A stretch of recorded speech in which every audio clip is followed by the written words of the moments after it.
December 2022.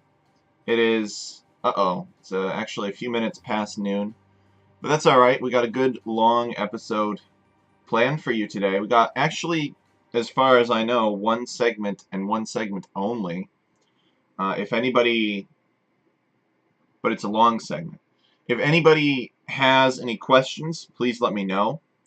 Otherwise, we're simply going to, I thought we'd continue working on the Lakes random map that we started last week. It was the basis of some different random map configurations.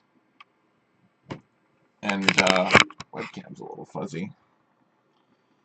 It's getting old. It's having a hard time finding its focus here. There we go. It found it.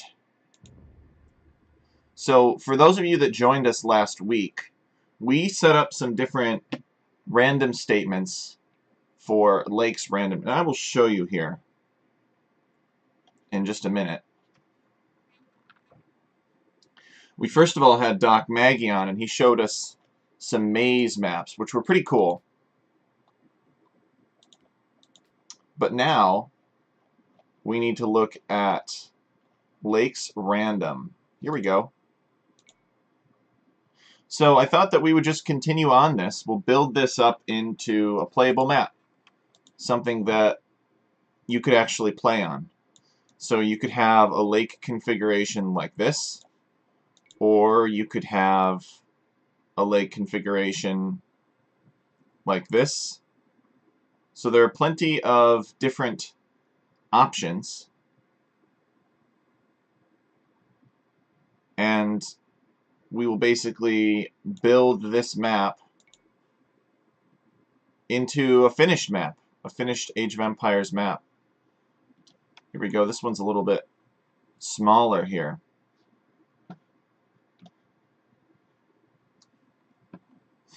So this actually looks like it could be a lot of fun in 1v1. So I think the first thing that we need to do is we need to scale this map according to, and see, here's a case where you just have one little lake in the center. So we're just going to keep working on this, that's all. Nothing too fancy, nothing too big. Just turn it into a playable map. But we need to prevent this situation from happening, because it actually looks like this is a kind of a square lake. It doesn't really look very good.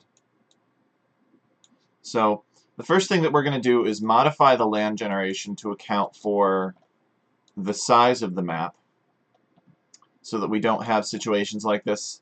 And then we'll get into terrain, and then we'll get into objects, and I think we will be done.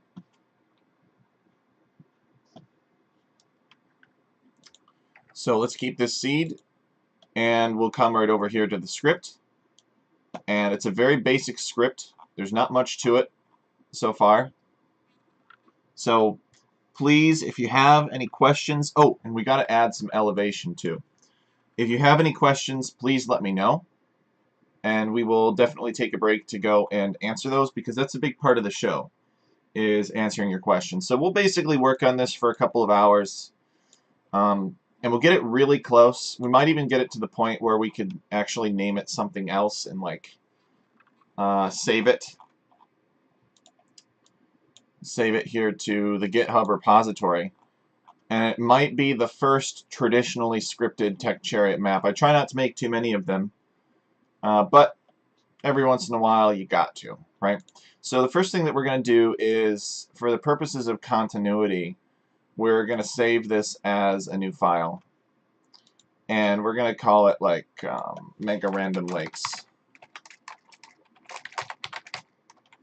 Mega Random Lakes, or something to that effect. So it'll be kind of a step up, just a little bit more than Lakes Random here. And we'll save it. So now it's Mega Random Lakes. We need to come down here and we need to select Mega Random Lakes. And we might not be able to find it because we just created the file. So let's back out, and we'll go back in, and then we should be able to find it. Let me grab myself an ergonomic pad here. I've noticed a slight numbness in my left hand. I think it's from how I lean over my desk. It's hard to believe something like that could happen to me. But I guess you put in the time, leaning over a desk long enough, you begin to start to realize that you need to, there we go. You need to try to take care of yourself. Okay, so we'll go back into single player here. And let's make sure that we can find this. I don't see any reason why we wouldn't, but if we didn't, we'd restart the game. Lakes random here, or mega random lakes. Mega random lakes, there we go.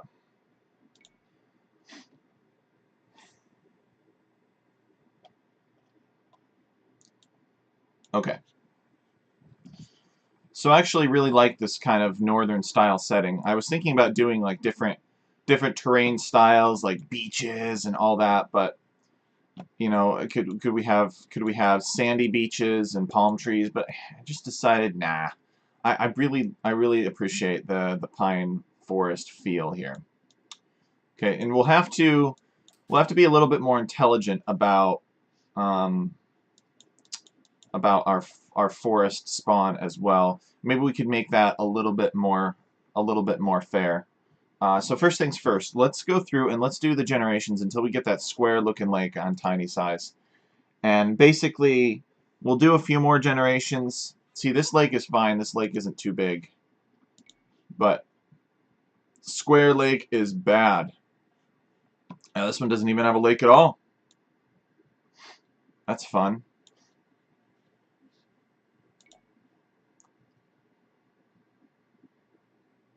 Okay.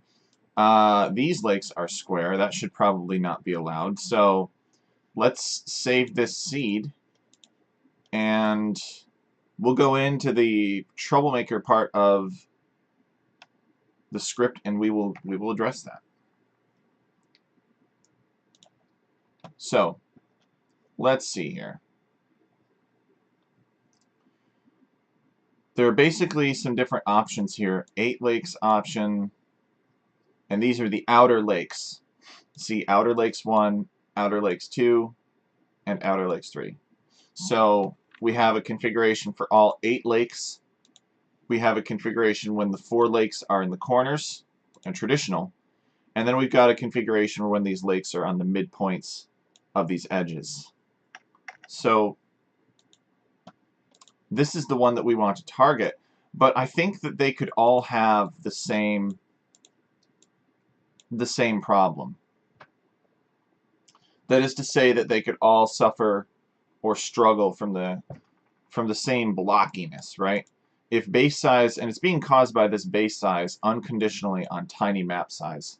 So what we need to do is we need to introduce a conditional that scales that base size according to the edge length of the map.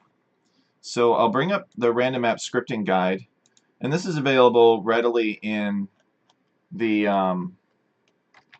in the random map scripting server for those that care to look. And we're going to do map sizes here. You could search for it, and there's actually a table, which is pretty convenient. I'll show it to you if it'll let me. There we go. Alright, so here it is. And now when we went through and we made this last week, we were looking at a large size map.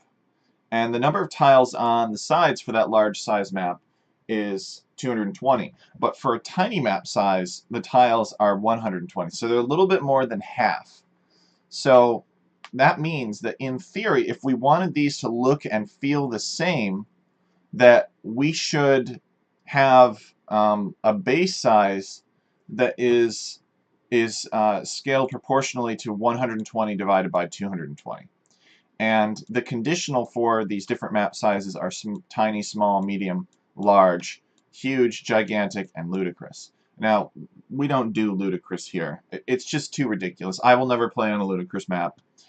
This was made, I think, to develop the York campaign, maybe for the Age of Conquerors expansion, because the York, they did all of England, and you couldn't fit all of England in a gigantic map size. You had to make it a ludicrous map size. and you were the Vikings and you were invading England.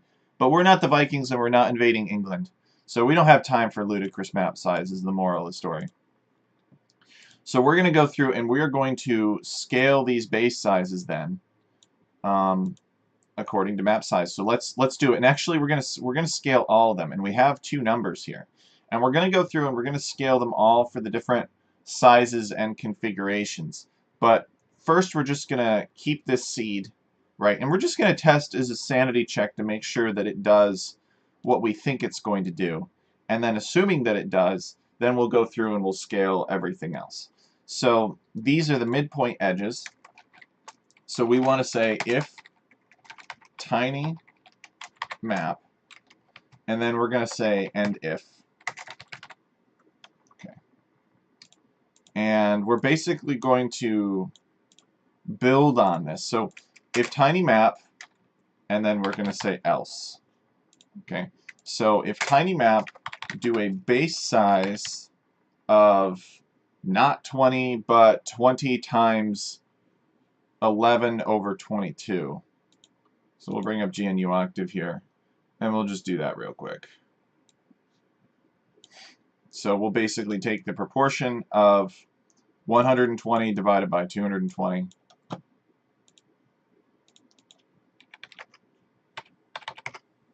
Times 20. And we'll get 10.9. So we'll round it to 11. So we want this base size to be about 11. Okay? And then we're going to say else, and then base size 20, and then end if. So the only way that we'll have base size 11 here is for the tiny map size. Everything else will have that really large blocky shape. We don't want that. We want additional conditionals in here for like all of the map sizes. So this will actually get a bit longer. But it's all good for now. It'll be fine for now. So we're just going to hit run. We're going to test it. We're literally not going to change the other ones. So we'll actually be able to see one of these little puppies change, and the rest are going to stay the same. So let's hit generate.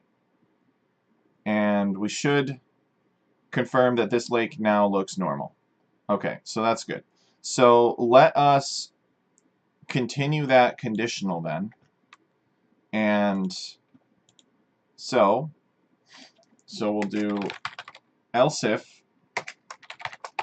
I think the next one is small. Let me bring this up on my other screen here. So else if small map. Okay. Else if medium map. Else if large map.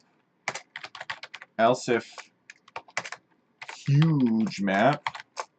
And else if gigantic map. Okay, so we got all the different conditionals in here. A lot of you are saying, but you should break this down into a list vertically. And yes, you can do that, but I like to keep things more compact.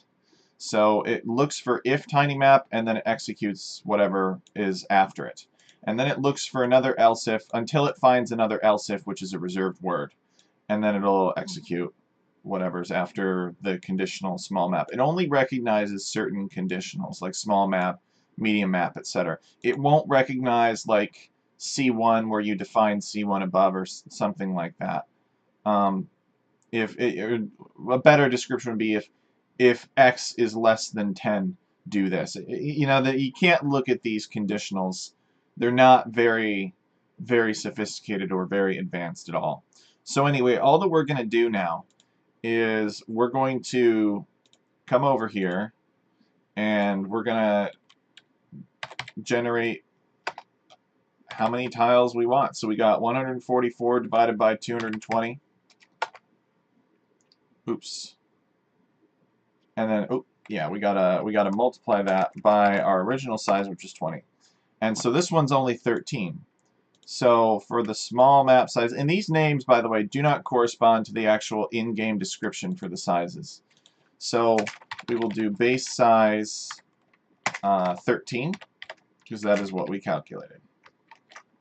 Okay, the next one is going to be 100, and yeah, see, these in-game descriptions do not compare with they're not the same as what you would write in the script itself. So the next one, we're going to do 168 divided by 220.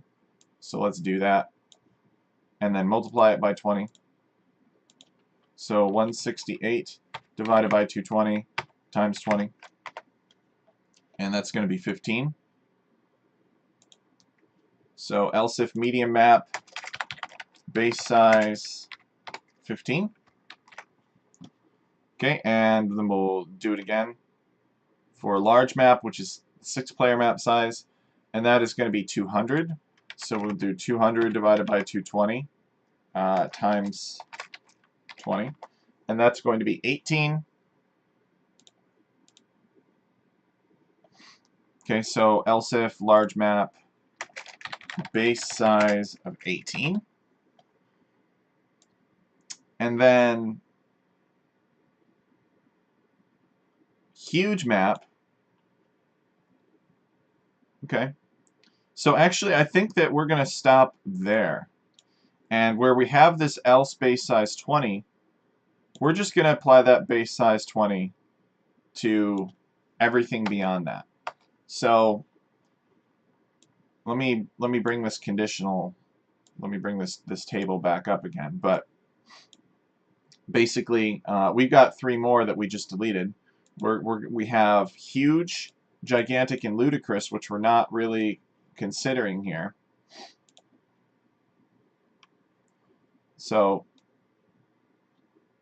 yeah, so we basically stopped after large. So you see else if large and then else. So we're actually going to have the same base size for large, giant, and ludicrous map sizes, because these are a little bit bigger. People don't really care as much about those.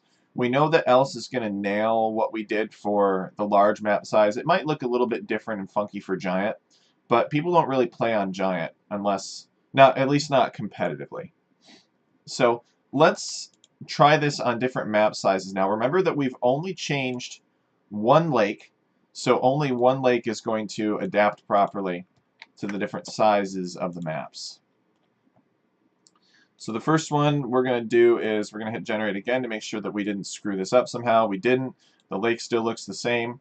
All right, so now let's look at it on the small size instead of tiny, and we should verify that indeed it looks like it's mostly the same. This looks a little square here, but it's not, you know, you wouldn't be able to tell. Okay. All right, let's go up to the next size now, medium.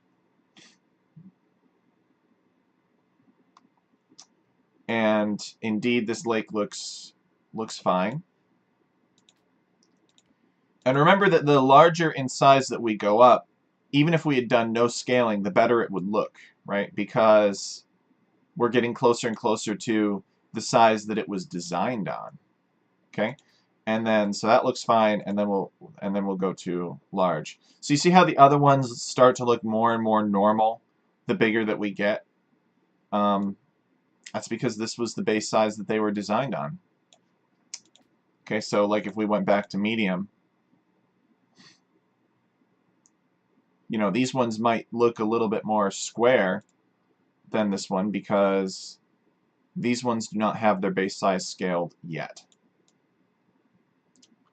Okay, so we've got that. That's good stuff. Let's take this line right here and this conditional. Oops. Come on. If I can.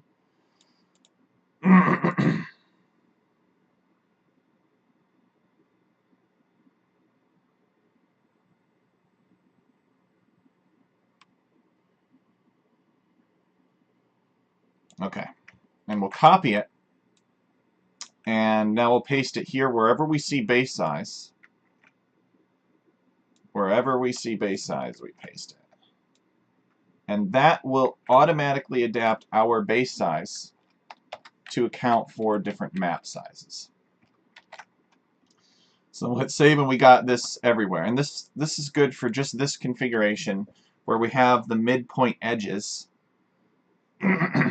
If we have lakes in the corners, we can just as easily copy and paste these up here, right? These also have base size 20, so there's not really any reason why we can't do that up here. But let's just first check this one. And let's go back down to tiny and hit generate. And this looks alright. This player is a little bit close to this lake, so it can't really grow toward him. So for that, we might consider scaling the base size of these player lands, actually, according to the size of the map as well, which I think would be the right thing to do. Because if it looks questionable, then something will probably spawn that looks more questionable if you see it once.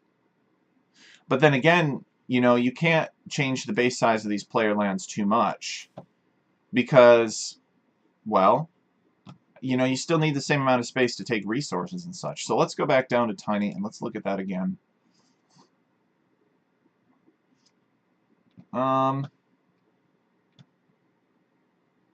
Yeah, any closer and you'd start to have problems with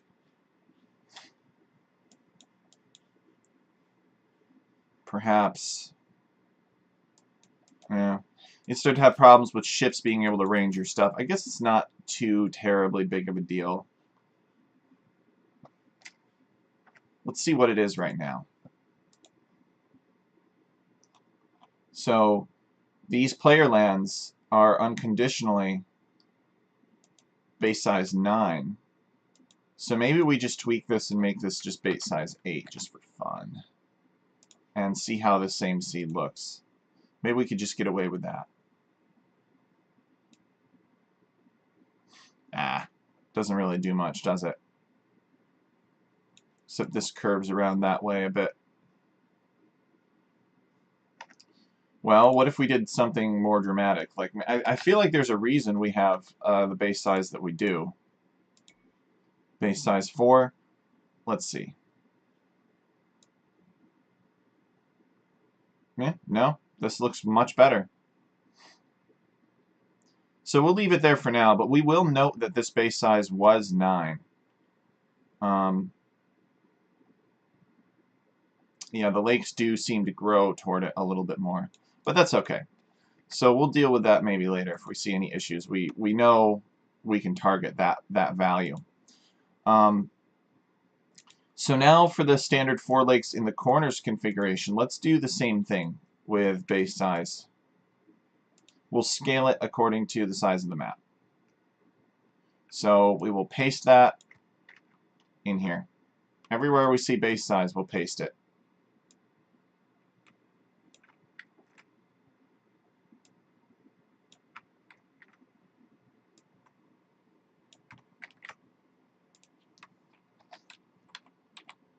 Alright. And we'll save, and we'll do another generation or two to try to get those other configurations.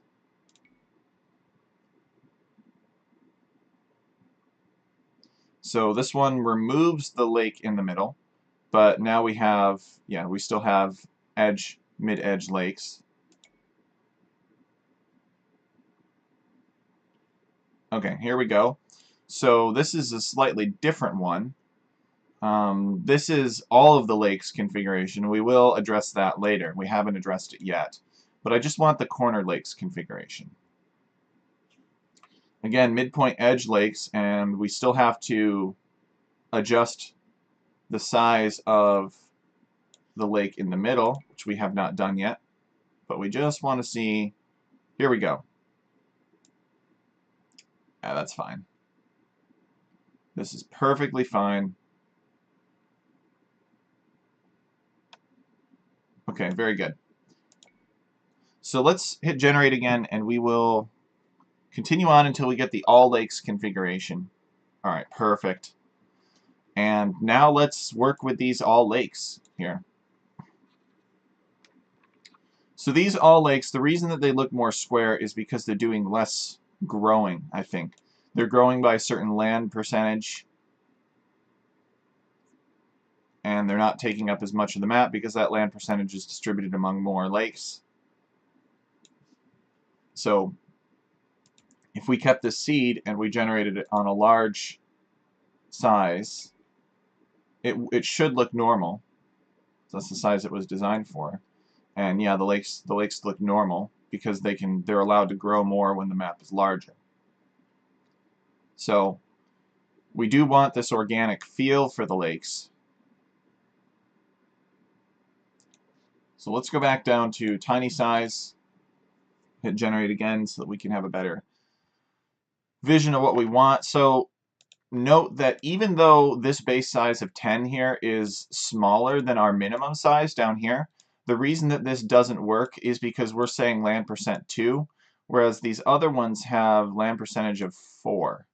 So therefore these are growing more, so therefore they can tolerate a larger base size than these 8 lakes. And there is a 1 in 3 or 1 in 4 chance that you get the 8 lakes configuration. There's also a 1 in 4 chance you get no lakes looking at this.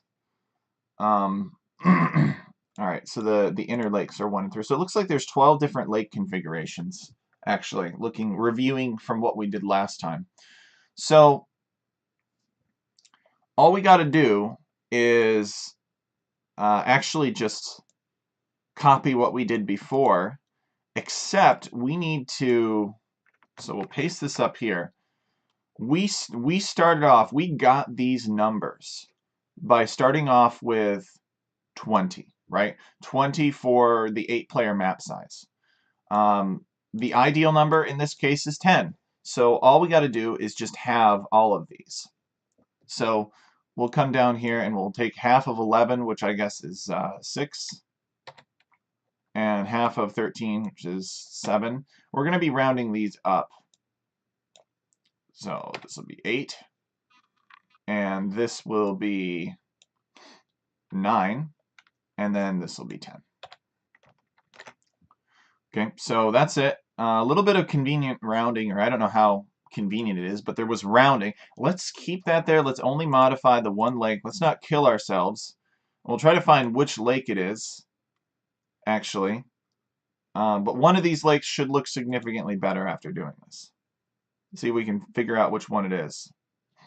I think it's this one right here. Let's check. Let's check. Position 199. Yep, that's it. That's it right there. So this is good. These new sizings work for these lakes, and that's fantastic. So we'll copy and paste that.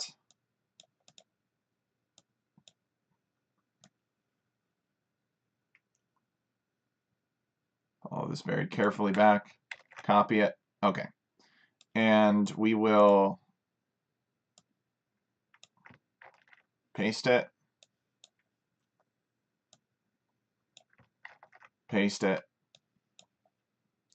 And I talk about this all the time. I'm like, well, that land doesn't look right on this map size. You better scale it. This is what I mean.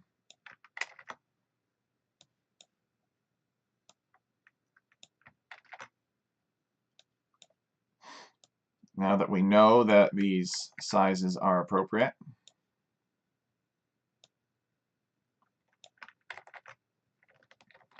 Okay. So now we'll generate this seed again. And all these lakes should look much better. Yeah. This one even has a little island. Look at that. Not that that's really going to do anything, but it's fun. It's fun when the lakes have little islands, you guys. Just a little muddy sandbank right there. Okay. So that looks good, and I think we had one more. Let's do a few more generations, and let's see if we can find anything that offends our sensibilities. Aha! Here we go. So this lake is way too big in the middle. So we need to address this. This is much too large. So we'll hold on to that seed.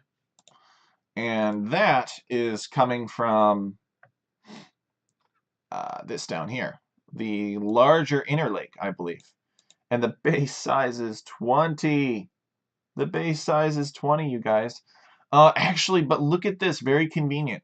We're using the number 20 and the number 10 here. So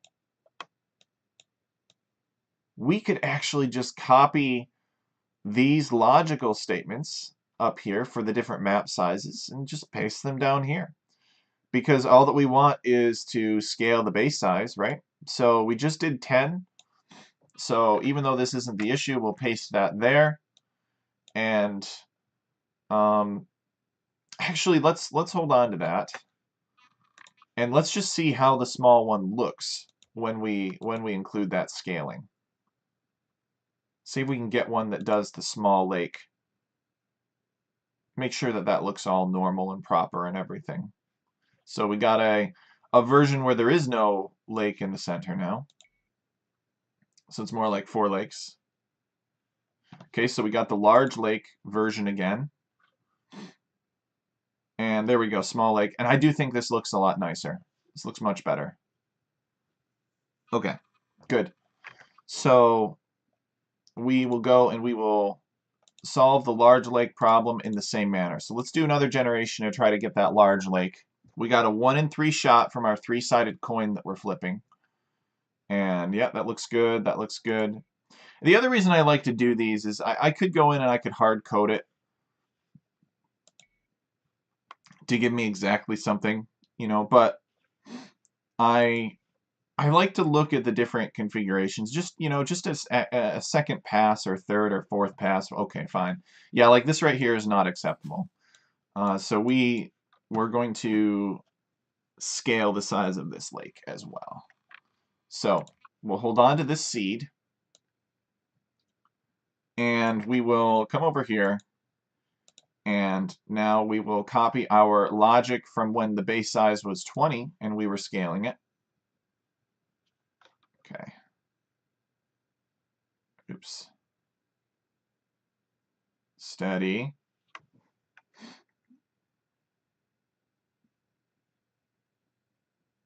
Okay. Copy that. And we will, everywhere we see base size, we will replace it with that logical statement. All right, bam. So then we'll save it. And now we'll hit generate again.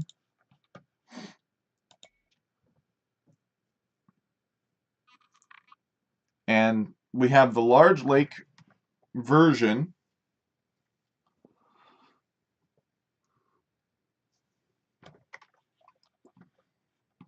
We have the large lake version that is not completely overpowering.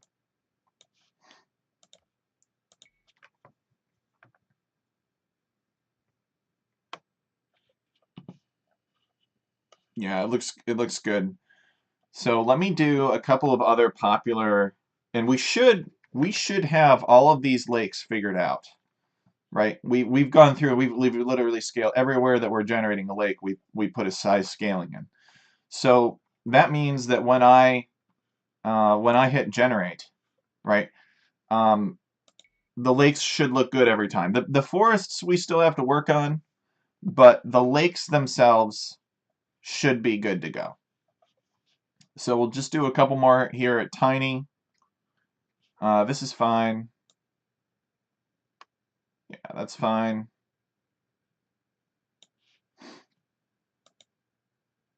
You know, this is kind of an interesting question on 4 lakes. You know, this player technically starts pretty close to this lake here, but further away from this other lake, whereas red starts more equidistant between the 2 lakes.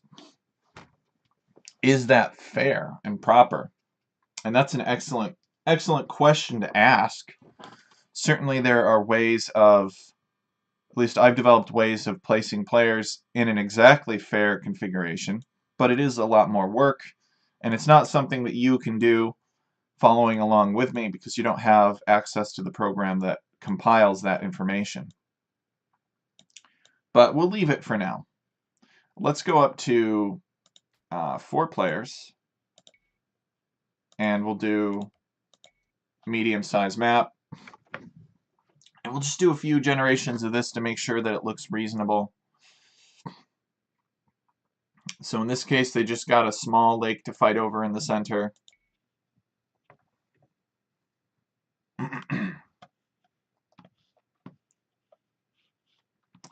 Yeah, the scaling for this is a little, the lake still looks a little bit blocky, doesn't it? But it's not bad, I don't think. That's the larger lake configuration. Okay, in this case, we have the corners.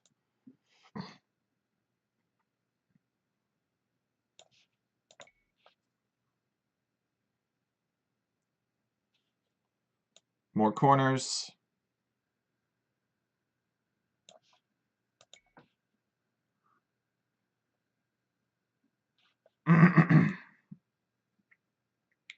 Okay, corners with a small lake in the middle.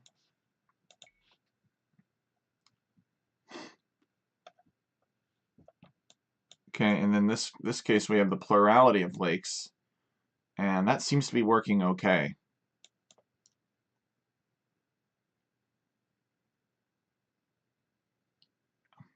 Yeah, I think this looks good.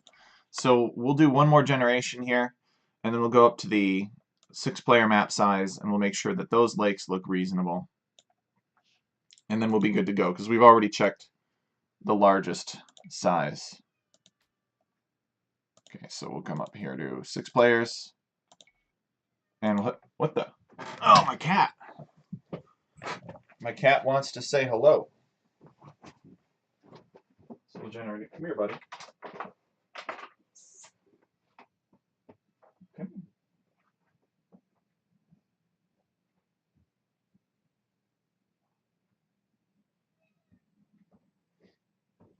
This cat is my little buddy.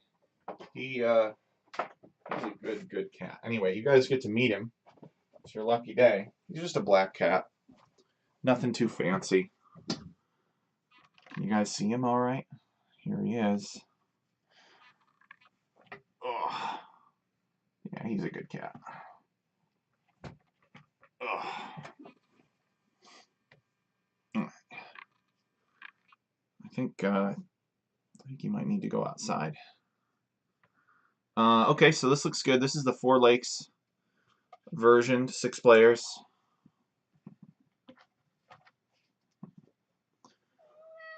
Okay, this is the midpoint lakes version. I'm gonna put him out.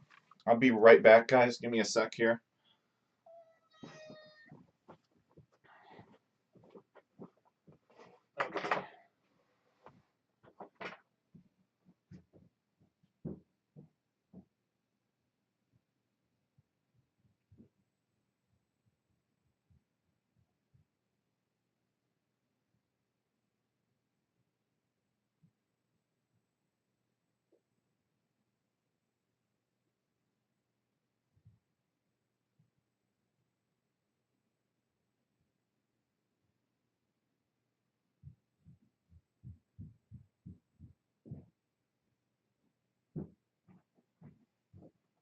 Okay, I am back. Sorry for the distraction. He did indeed need to go outside, so we're always grateful when he lets me know. So 6 players looking good.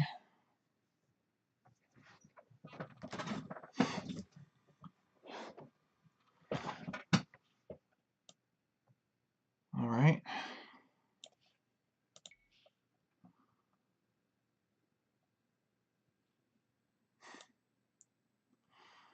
Oh, look at this. You got a little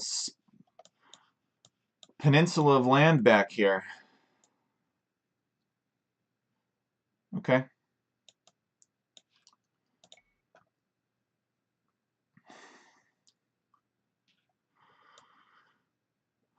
All right. Yeah, I think that this is good. So we'll go back down to tiny. On a 2-player map size. And we'll move on to the next phase of this. Let's see here, which would be elevation, actually. Elevation is the next step. So we got these random forests in here, but which are cool and everything. But I don't strictly want a flat map. So let's see what we can do with regards to elevation. Elevation will avoid player town centers by, I think it's like 7 tiles or something like that. So it's actually not a lot. So we have to be careful not to put too much elevation in here. But in theory, the land setup of our maps should be such that we can, we can add random hills anywhere that's not on the water. We can add them on the water too, but that'd be pretty weird. I don't want to do that. So we've actually already got something here that's commented out. So we will uncomment it. And again, we can scale this according to the map size. In fact, we might have to. This is the elevation that just pulls everything above the water line here. So that's all that that's doing. This is actually going to be generating some bumps here. So this set scale by size, though, only scales, I think it's the size of the hills with the map size. Let me check. So elevation generation, base terrain, base layer, blah, blah, blah. Number of tiles, number of clumps. Set scale by size scales the number of tiles to map size. Okay, that's what we have. Unscaled values to refer to a 100 by 100 map. So set scale by groups scales the number of clumps to map size. So actually we want, I think, set scale by groups.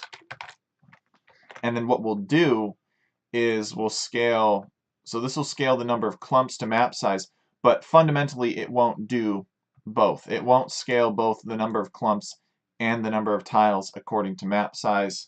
So we will have to do that manually ourselves, which is annoying, but we'll make it happen. So let's actually start again from the largest map size possible. And we will come over here to players, and we'll go up to 8 players, and we'll hit generate. And we've added some basic elevation in, and I don't see it. Oops. Let's keep this seed. Did we... So the number of tiles is only 1,000. Set scale by groups is 30. So we should have enough stuff. Let's increase that in order of magnitude, and let's see if we can see it now. And you guys let me know if you see it and I missed something.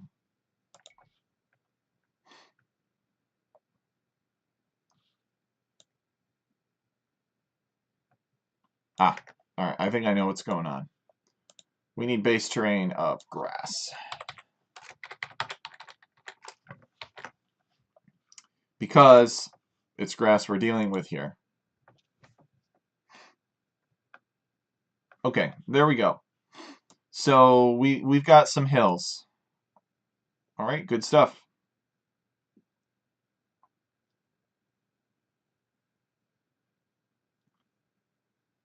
Now we can generally only... We can't really have too many of these elevation commands in here. I found that the game's RNG is not very good at all. And if we have lots of these elevation commands in here, it will start to get biased toward this edge of the map, which is very unfortunate. So I think we'll just scale this, and we'll call it good. I think this is fine. This is why I prefer to generate my elevation with lands, and then maybe have a little bit of elevation generation in afterward, just sort of touch it up and make it look random here and there. Because I know I can put the lands in a specific place, whereas this is not the case with that. So,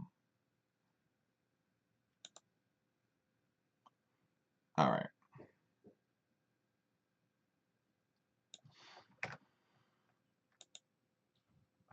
So we will keep this create elevation 7. I like that. Actually, you know what we could do, which would be interesting. We'll worry about it later, actually. I'll bring it up later. But we could set scale by groups here.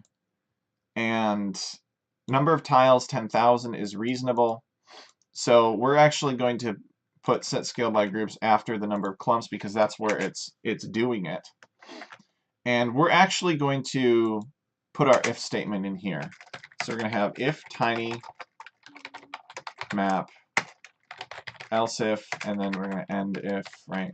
Don't let me forget the end if there. It's very important. So else if, I think it was what, small map, else if medium map, else if large map, and then I think that, yeah, so we did tiny, small, medium, large, and then I think we did else after that, so whatever. Else, we'll leave that for now, and we'll have number of tiles 10,000. Well, first of all, if we just left this here, right, and we didn't do this scaling, this is on, we kept this seed, so this is on a large map size right now, but if we kept this seed and we generated it on a tiny map size, we hit generate, then there's the map looks fundamentally different, right? Even if we adjusted the number of players properly and hit generate again, we would still get overpowered by the sheer amount of elevation. Pretty much everything would be at elevation 7. So it's just a different map at this point, right? It's all about Mangonel pushing somebody's town center and maybe building enough towers or having enough map control, denying everything else out here. It's too aggressive, I think. So we're going to scale that. So we're going to take this number of tiles right here, and we're going to apply this only for the case of a large map size. Oops, wrong spot. We want to put that right here after else, because that is for the 8-player map. Okay, and then end if becomes purple, which is a good sign. And then, of course, always enable balanced elevation, because if you don't, elevation will be biased. I don't know why this is even a thing. They should have enabled like an opt-out option instead of, yes, do you want your elevation to be uniformly distributed? Who wouldn't want that? Okay, so otherwise, if it's a large map, we'll have a certain number of tiles be X. And basically, we're just going to do the same thing here that we did last time, but there is a catch. Not only are we working with a different number, but our scaling is different. You see, a number of tiles is referring to the area, whereas base size is referring to the edge length.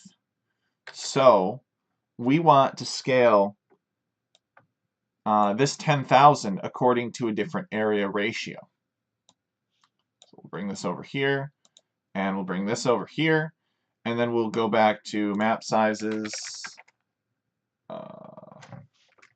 Where did I just type that?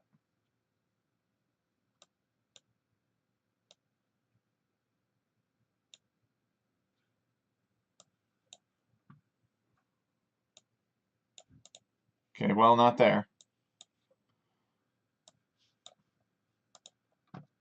I guess it's fine. Okay, so let's go and let's find map sizes. Here we go. We'll go back to our handy-dandy chart. And because we're talking about areas with the number of tiles, we need to look at the total tiles. And Zatnus in his guide has already done this for us. It's an area ratio to a 100 by 100 map size. So we need to take these area ratios, and we could actually divide them if we wanted to. That seems a little confusing.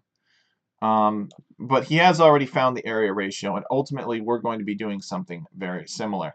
So our starting number is 10,000. So we're going to take 10,000, and we're going to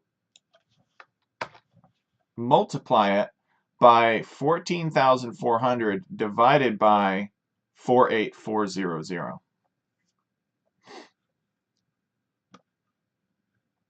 Okay, so bring up the handy dandy GNU octave here, and 10,000 times 14440 divided by, we actually need one fewer 4, one more 0, divided by 48400. And that tells us that we want 2,975 tiles for this tiny map. So 2,975. Okay. Now we do the next one. So for the small map size, number of tiles is going to be some different number. And we're going to have 2736. It's 10,000 times 2736 divided by, again, 48400. And that tells us that we want 4,284. 4,284. Medium map is next. So the medium is 28244 times 28244, 224, sorry,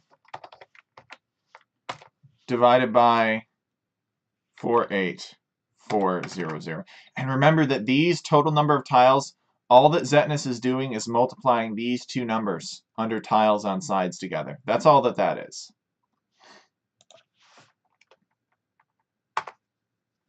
And that is 5,831.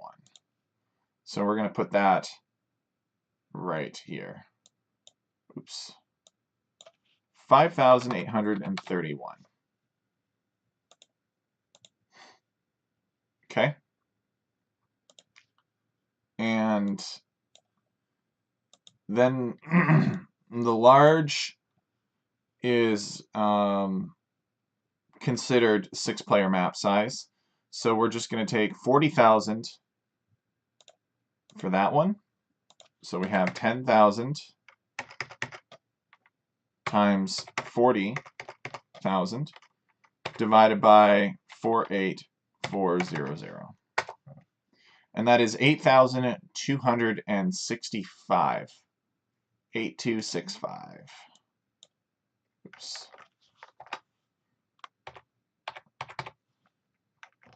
Plug that in right there. And then everything else is figured out for us. We should actually do a couple of giant generations to make sure that it looks good. But I guess if it didn't, we could always go back in and add stuff later. We've got the majority of the information saved. Okay. Save that. We are not going to save this.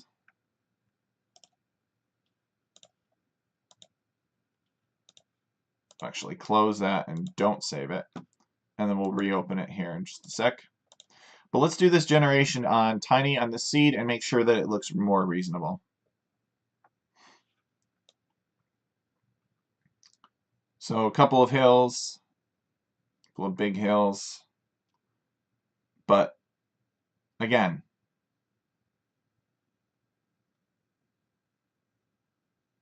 it's okay. And remember that the number of these hills scales properly with the size of the map.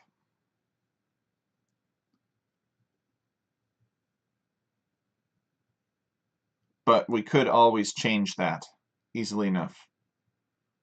So we could increase the number of hills if we wanted. But I think that this is a good, fine number.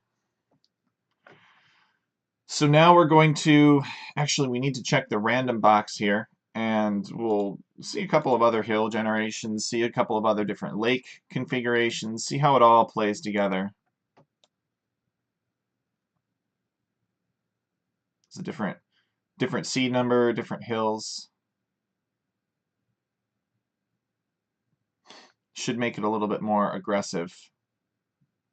Yeah, I like that.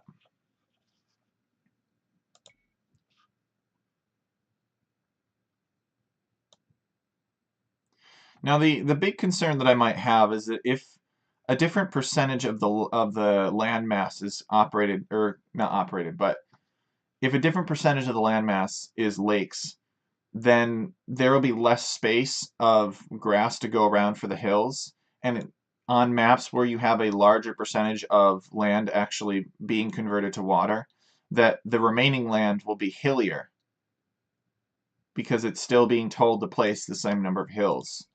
So if we really wanted to get into it and a little bit more advanced, we could program it to adjust the number of hills based on the amount of water that's present. But I don't think we need to go that far. Yeah, this looks reasonable to me. And it should improve. It's somewhat curious that we haven't seen a lake in the center yet. There we go. All right.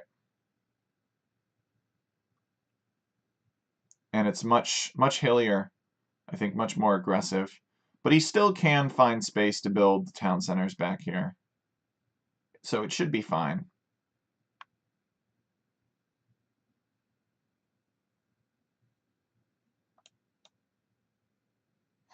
But I have an idea for making this map a little bit more chaotic.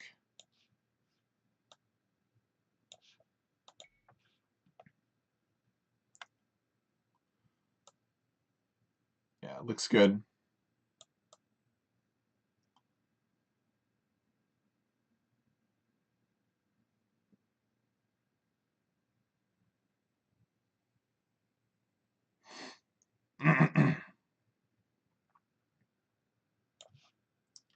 All right, let's do a couple of more generations here. Set 4 players now, medium map size, according to in-game name.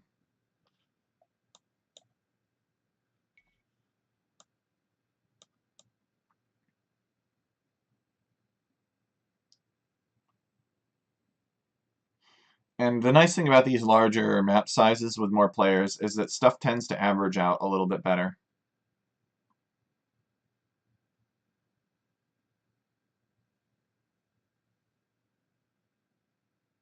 Which seems to be the case here.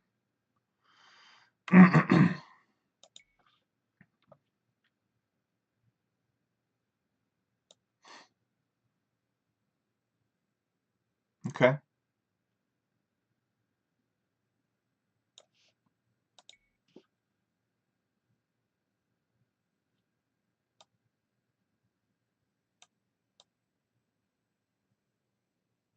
Yeah, I'm happy with that. And then finally, a 6-player map size. Sometimes I swear, sometimes I just spend most of my time map scripting just looking at what can be created. It's beautiful. And I'm not just talking about my work specifically, but I just mean like map scripting in general. You can make some really pretty things with the scripting engine. It can look like you're looking at a real life landscape, you know?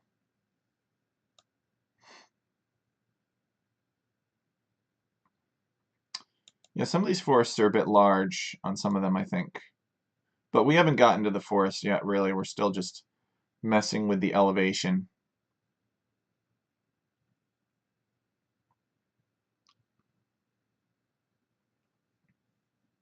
Okay.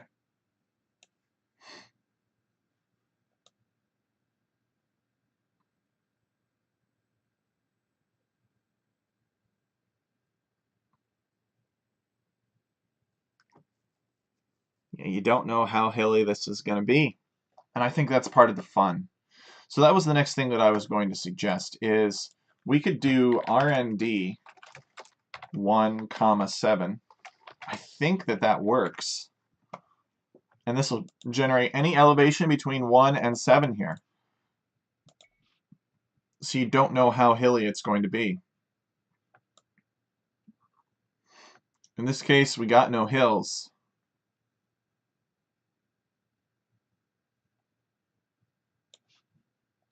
Let's make sure that we can still get some hills. Yep, so we got some hills in this case. It generated a different number. I don't know that it's elevation 7. It could be 6 or anything in between. Who knows?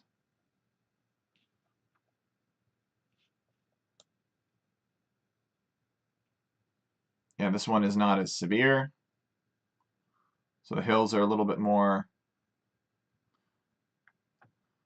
discreet. Still there, but not as visible, not as extreme. Fun stuff. All right. So I'm happy with this. I think this is good.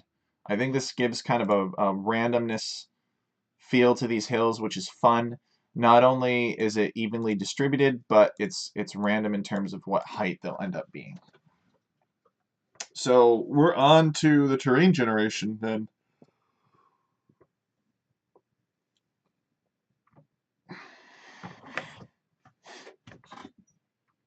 So let's see. Do we want to do anything with the water? I don't think so. I think we're going to leave the water as it is. We might wish to terrain mask some stuff, actually.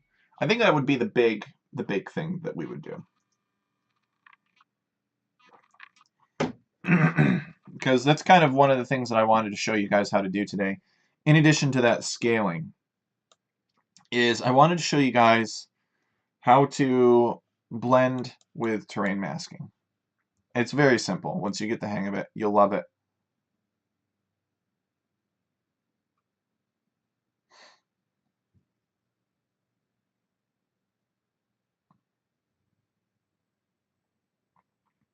Okay, so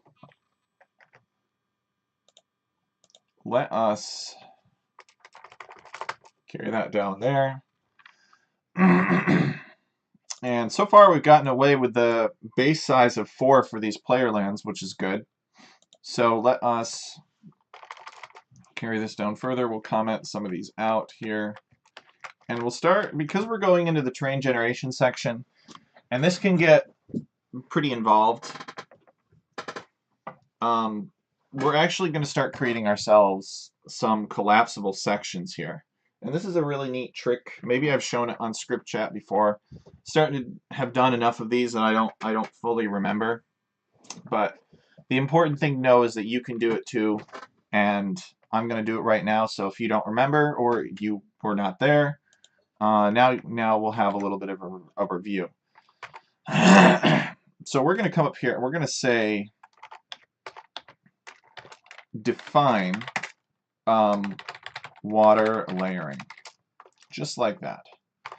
And then we're going to say if water layering, and then we're going to say and if. And whenever we have an if statement, we can collapse something as long as it's tabbed inside of that statement. So we could come up here and we could collapse that, and it hides this line of code that's in here, which is very handy for being able to organize stuff. And we have define up above, so if we ever wanted to remove this feature, we could just comment that out instead, and we don't have to worry about commenting out this as a block, because as you can see, I had to do all of these one at a time, which was kind of annoying, but not nearly as annoying as if there had been like 50 of them, which there very often can be. And you may have commands that you end up repeating that are supposed to be doing the same thing, but you have to give them to the scripter, to the scripting engine multiple times in order to get it done.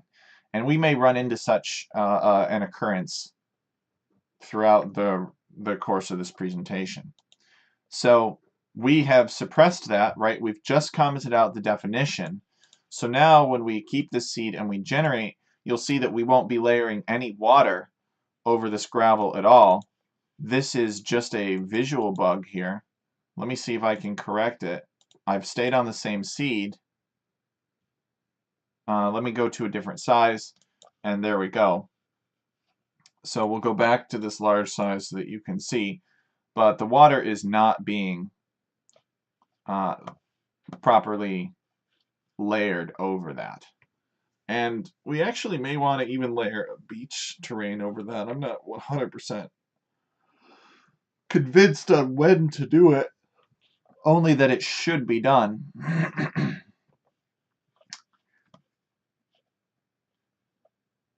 Yeah, I think I'm gonna do it first.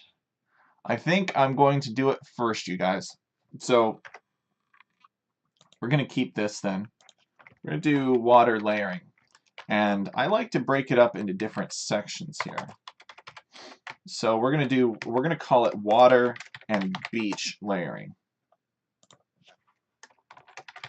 Water beach layering. So everything that has to do with the water and the beach, we're going to layer in this block of code right here that doesn't have anything active in it but will. So I want to put like stony terrain over this mud here, just to kind of give it a little bit more gradual of a transition.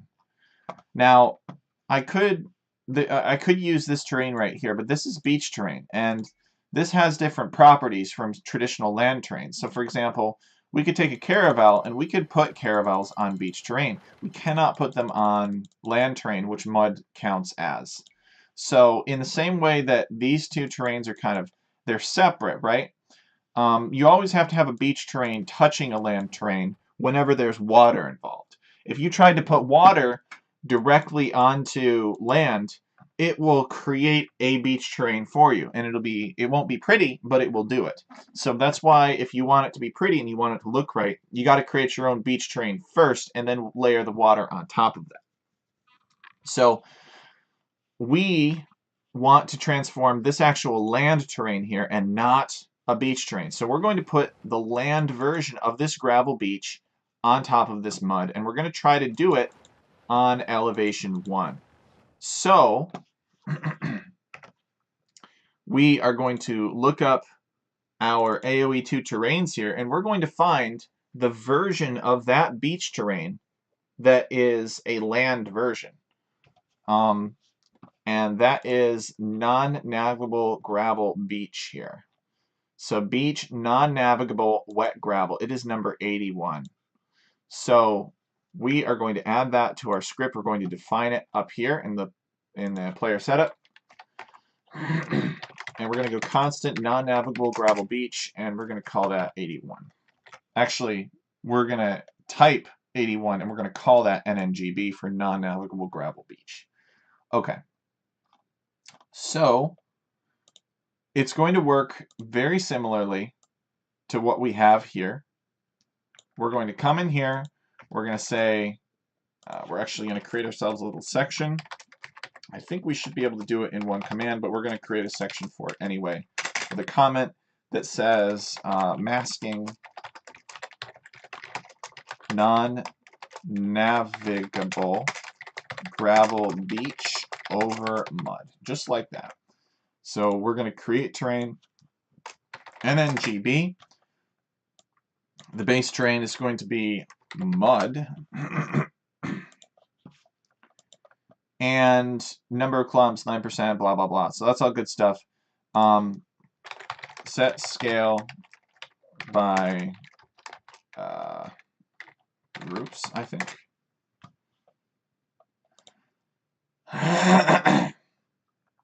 Let's review what this does, because it is slightly different for terrains versus lands. Let's go and check. Open this up, but we'll leave it set scale by groups. Okay, so terrain generation, and we want set scale by groups. I'm pretty sure that blah, blah, blah. Okay, here we go. Scales the number of clumps to map size. Okay, so that's what we want, and its maximum is 9320. So that's what we got there.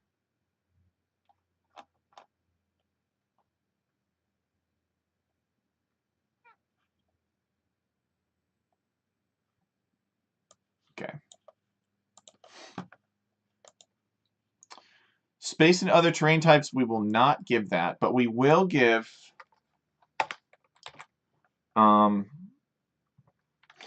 height limits, 0, 0. So, and we'll get rid of this set scale by size.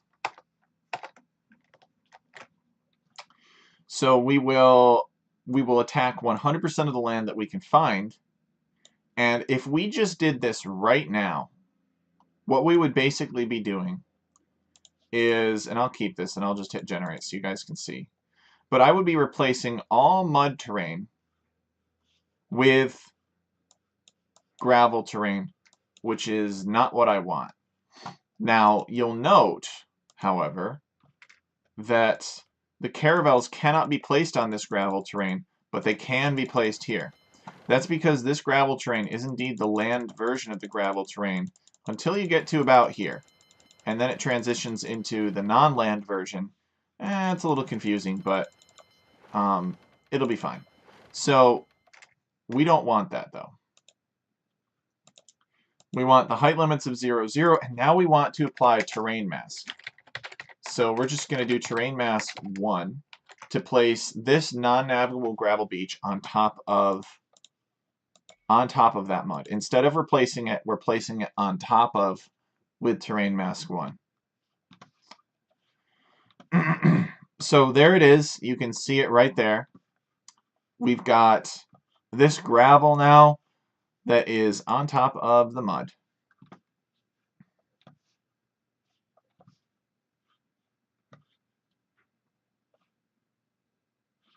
So we've tried our best to restrict it with height limits.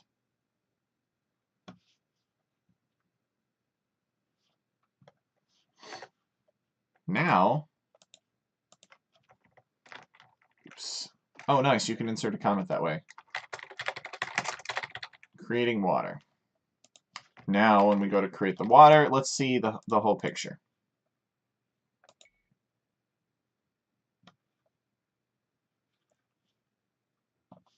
All right, so that looks a little bit better, right?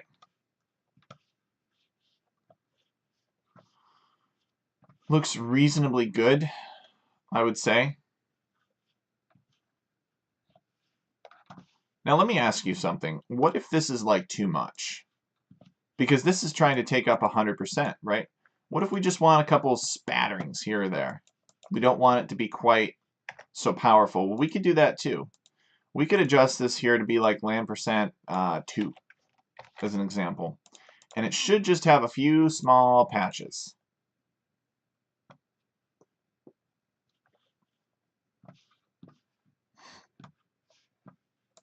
So see how it's less distinct now? Let's try dialing it back a little bit more. I don't want to do number of tiles because then we'll have to scale it according to map size. That's why land percent is so handy.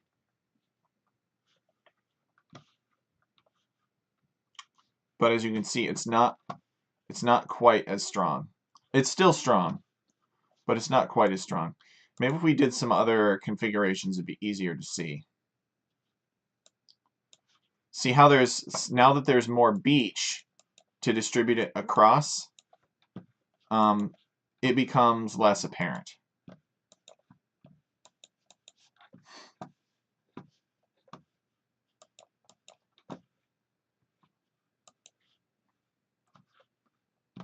So that'll be okay.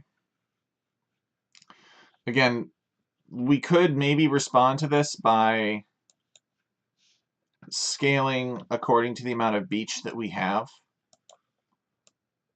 That honestly might be the best thing to do here, but I don't think it matters a whole lot. It's purely cosmetic. And I've got some more things I want to show. So I don't think we're going to worry about it too much right now. But it could be done.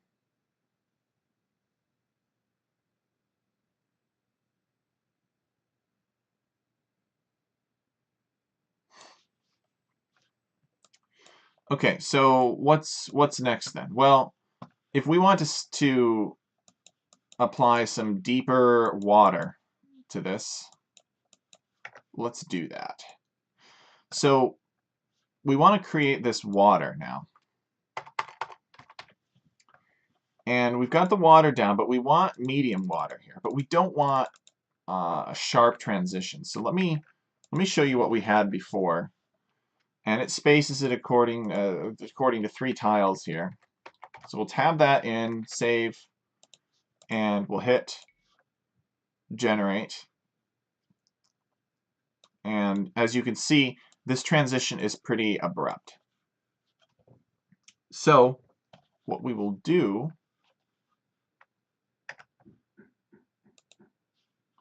is we will put it in as a terrain mask.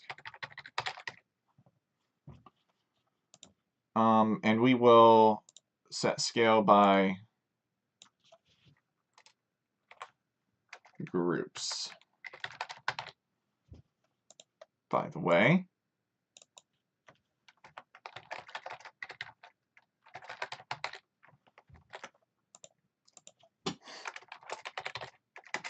terrain mask 1. Okay. And whoops, save that. So now it'll look like it fits in a little bit more. It'll sort of be putting this water, this deep water on top. However, again, I think that that still looks a little bit too abrupt, don't you? Come on, be honest with me, folks. All relationships are built on trust. I think that looks too abrupt. So here's what we're going to do. Instead of land percent 100, let us try something more like land percent 10. Let's dial this down so that it does not have enough tiles as it needs to form a complete, there we go. See how it's sort of got like patches in here where it's not fully deep? That looks a little bit better, I think. We're going to increase the spacing a bit. Actually, maybe it's not the spacing so much. Well, you know, we'll do that. So let us adjust that just a little bit more. Maybe space in other terrain types is going to be closer to 2. Land percent will still be 10. Maybe we'll dial that back to 8. Remember, we're just trying to get this a little bit more choppy of a feel. Now, as far as the game is concerned, this is all still regular water. It's just got a little bit of this medium water painted on top of it. So that's something important that you have to remember. And we are going to dial the land percentage back just a little bit more. We could play with the number of clumps if we wanted to, but I just want to keep it simple and leave it a high number so it's a little bit more checkered, which I enjoy. I enjoy the checkered appearance. Okay, so there we go. A little bit more checkered, as you can see, but this is going to go away here because of what we're going to do next. So it starts to get a little deep. You can see that there are still some channels here. As far as the game is concerned, this is all water 1 right here. So now let's take this command and we'll repeat it. And we'll create terrain medium water on a base terrain of water. And we will space other terrain types by, let's say, 4. And then we'll have the same land percentage. So it'll be trying to fit the same number of tiles into a smaller space that's spaced 4 away from the shore instead of 2. So if we kept this seed and generated it again, we would see that we've got a more concrete block, if you will, in the center. We've still got some spacing where we've got a little bit of excursions of regular water. See these little fingers of water coming up into the center? But in general, it's got a much deeper texture for most of it.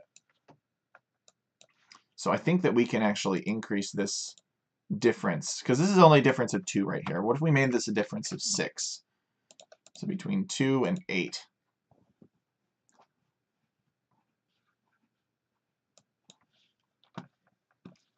So you can see that that's a little bit more distinct. It's a little bit easier to see.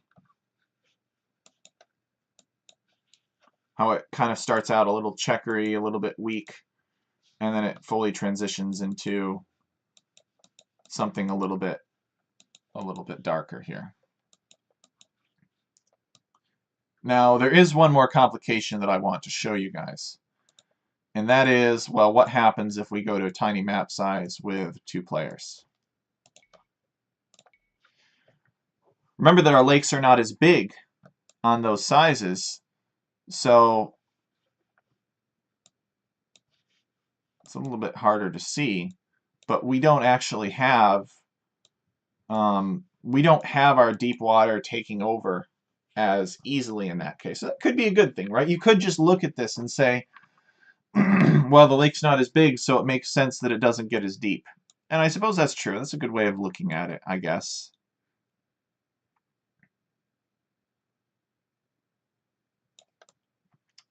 But if you wanted to produce the same deepening effect, if you will, with a smaller lake, all you would have to do is come up here and adjust these numbers. Like you could change this to 1 and you could change this to 4, for example. You could cut both of those in half, and then if I kept this seed and generated again, it would become more obvious, right, that you've got it darkening in the center, and then you've got these little lighter fingers, if you will, extending into the center. So it would produce that effect a little bit better. So we aren't too worried about that. So we're going to change these back. But know that spacing other terrain types being scaled according to map size happens all the time. I've done it many times. And it is another tool that you have in your device. It's annoying, right? You got to go through and you got to scale it again. But it can be done. Okay, and then finally, to go back to what I was stating before, we're masking medium water over regular water. Maybe we should just put down some medium water at this point. So we look at this, and let me generate before so that we can generate after and we can show the difference.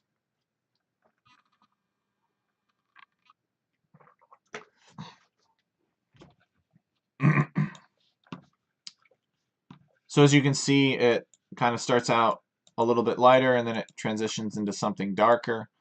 And we can actually just put medium water directly on top of that now. So we'll create water, except we'll get rid of terrain mask here. So we don't need that.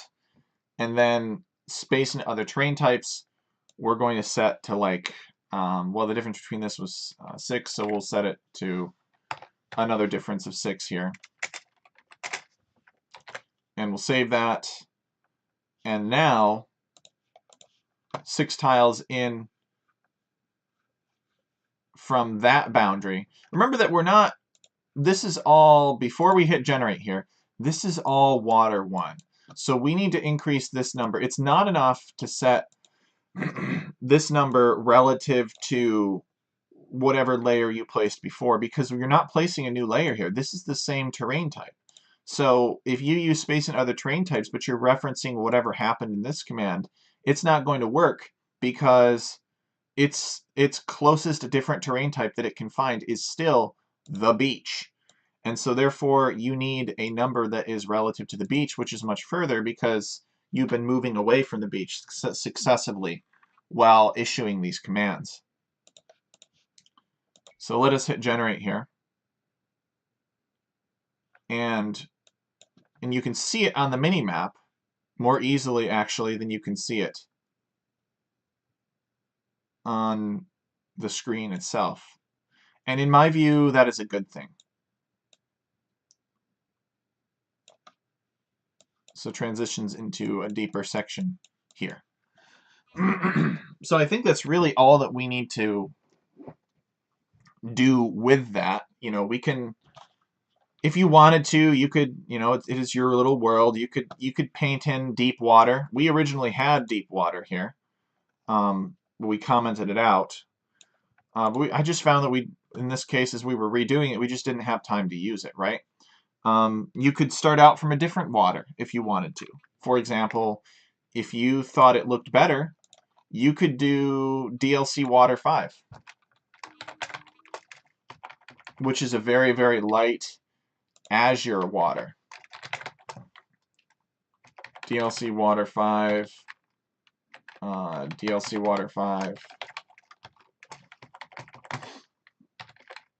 and DLC Water 5. It might not be appropriate for this Boreal setting that I'm going for, but you could do it that way. So DLC Water 5, let's hit generate here. And it's more of a light cyan color. So if you think that this looks better, then that's what it should be. And you are welcome to do it that way. It does seem to have a little bit more pop like this, which is fun.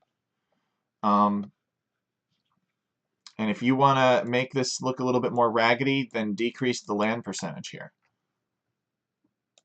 So we could go to like land percent maybe 1 and see how that looks.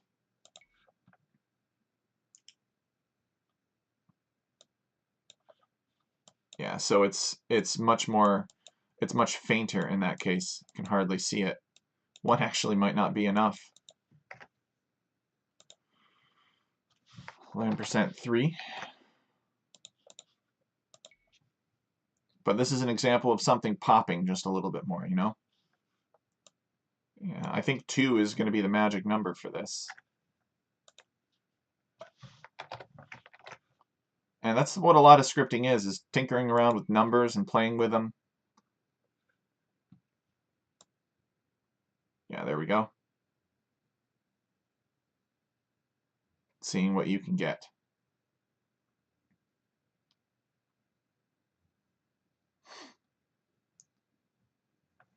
But I'm going to leave that at 2, but I'm going to go back to the traditional water, because I think that looks better for what I'm working on. But you can make it whatever you want. If you think this should be a palm map, you can do that. You could put palm trees down. You could put an oasis-like look down to it with desert and everything. If that's what you think looks good. Okay, so it's more visible on the mini-map, which is kind of my rule of thumb. Okay, so there we go.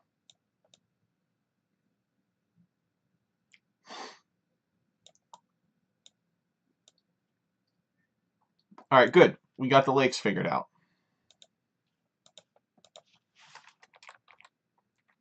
We could add other things too. Like if we wanted to put patches of brown water or green water in, that is certainly a possibility. But I'm not going to do that right now because I've got a pristine boreal forest that I need to maintain, even though there are no trees right now. There will be trees. I will add trees. It's quite the winter wonderland out there. The sound that you guys are hearing in the background is probably just the snowplow driving by.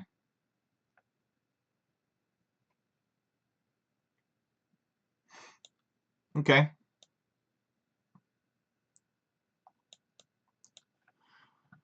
So what's next? Well, next I think would be the player assigned forests that we should do next. And I've shown how to do those in the past.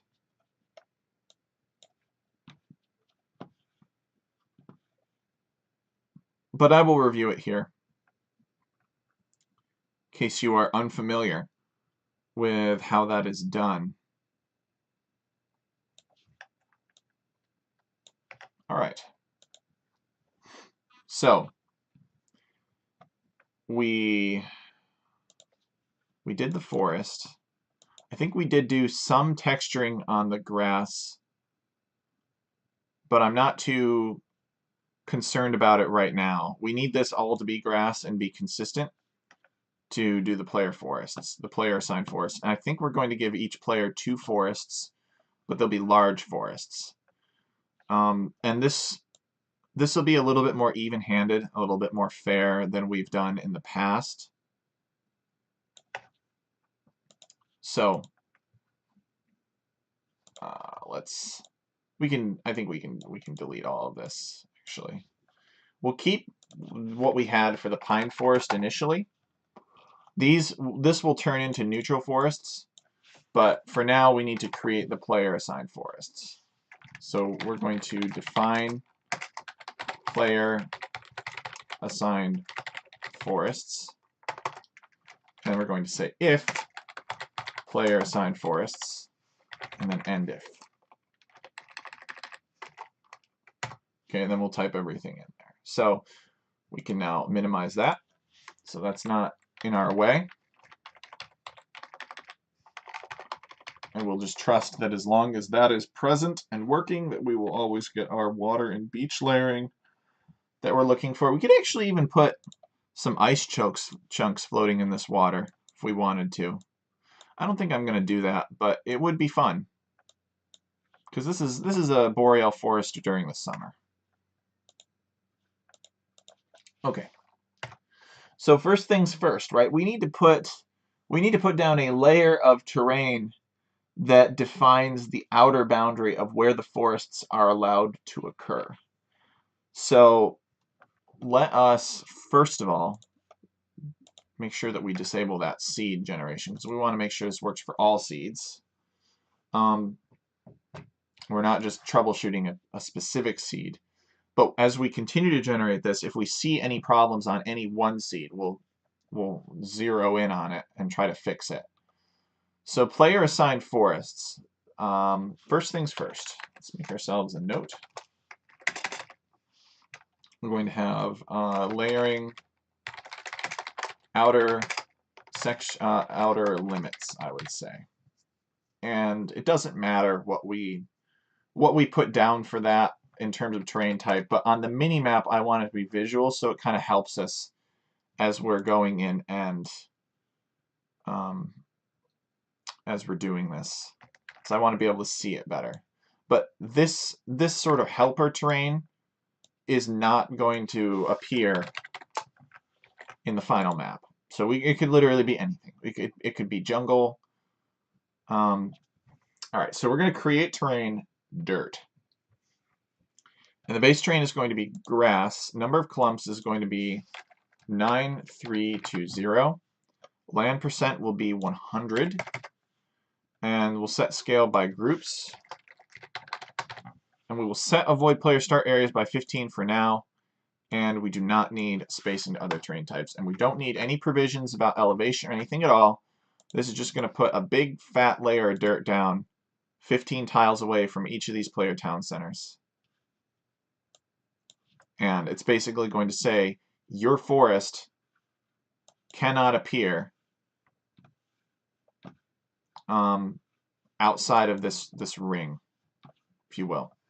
Now, this is pretty close, so I think that we want to increase that number a little bit. But the concept works quite nicely. So again, if we see where this is like impinging upon any of the lakes at all, or the lakes are interfering with this process, then that's no good. But this space and other, or set avoid player start areas, is a little bit finicky. And it does have a way of creating these little pockets, if you will, which are not fun at all. So we might be able to improve this by having space in other terrain types here. And I think there was actually a little bit of a trick that we've used in the past to do that. I'm just trying to remember what it was. All right, anyway. So let's dial that distance up first. 18. And we're going to try to push the limits of it here.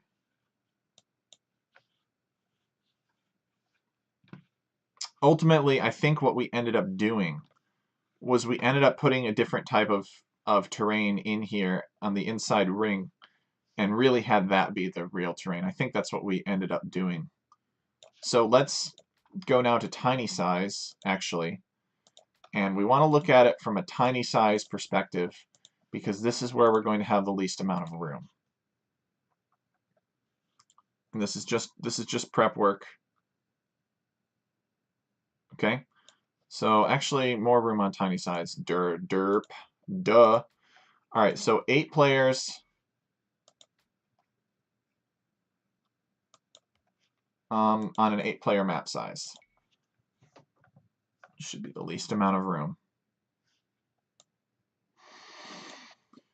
And we'll leave ourselves a little bit of margin. I think we've got, this is about 1 Fatoria worth of space, maybe a little bit more. Yeah, it's 2 Fatorias, so it's 10 tiles. Let us increase this a little bit more, maybe to 22. And I think that we won't be able to go much more than that, if at all. That might even be too much. Now, because we have no spacing to other terrain types, it doesn't care where the lake is. It's just avoiding the player town center. See, that's pushing it. It's really close. Let's do another generation or two, but I think the number is going to be 21.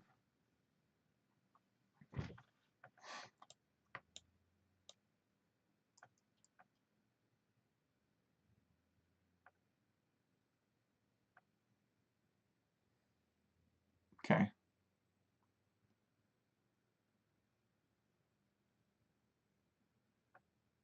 No, I think that this is safe. And I'll tell you why. Because the actual terrain that we're going to use is going to be grass too. So we're going to come in here now, and we're going to paste this, and we're going to say create terrain type. And that terrain is going to be, I don't know, dirt 2. And the base terrain is going to be grass. But instead of set avoid player start areas, we're going to have spacing to other terrain types be 1. So this will put dirt 2 inside of this. And even if this is slightly connected here, I think it should still be okay. Important thing is that we just make sure that we have these discrete rings here. You can see it looks kind of funny on the mini-map, right? You're like, oh, it's hideous. And I agree, it is hideous. But it's how the sausage is made, you guys. See, like, here's an example of where 2 of them are connected. And as you can see, this is not going to work. This is not acceptable. So we're going to have to keep this seed, and we're going to have to reduce this to 21. And we're going to have to confirm that this overlap goes away. Because what will happen is we need each of these to be independent entities so that when we do this one at a time and put the forests down, that this player doesn't end up getting all of this player's forests or vice versa. Okay, there we go. So they're properly separated. So that's just about as far as we can go based on the circle radius that the players are placed at. And that would actually be a really useful reference for somebody to create. Like if this is your circle radius, then this is going to be the amount of space in between players. Although I guess it is random how it chooses. But so you'd have to do a lot of experimenting. You couldn't calculate it theoretically. But it would be useful.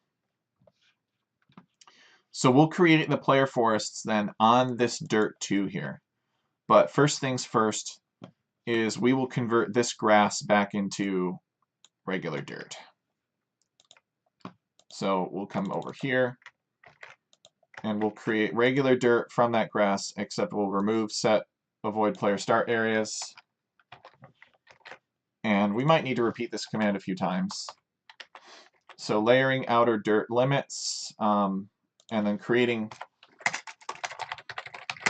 dirt 2 zones upon which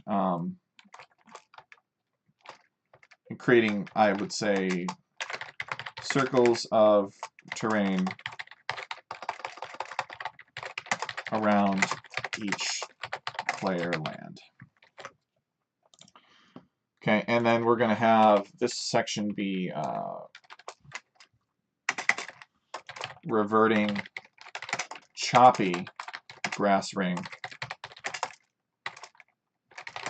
back to new base terrain, which is the dirt. But again, we're not going to keep the dirt, but we're just going to change it back to dirt for now. So these rings will go away, and we'll be left, in theory, with these nicer, cleaner rings of dirt 2 here. You can see that there are still a few flecks of grass, which is kind of what I was expecting. So we will repeat this command sometimes.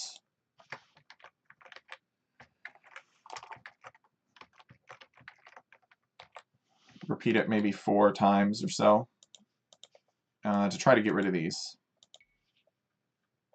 We'll keep this seed. Okay, and as you can see, they've gone away now.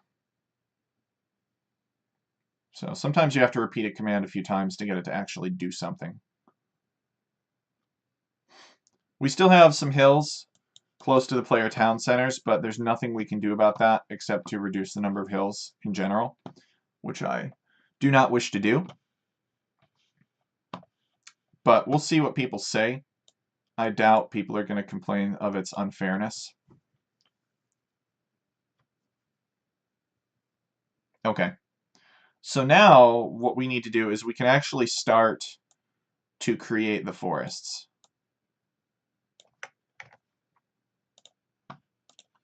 So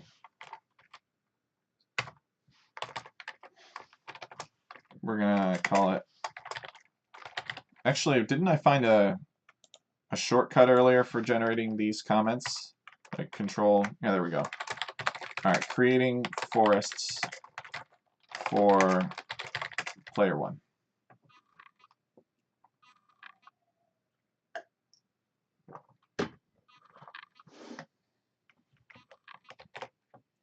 So the first thing that we need to do, and again, this may not be player number 1, this is just the first player it creates forest for, is we need to create terrain, because we do these one at a time, DLC dirt 4, just some other terrain. And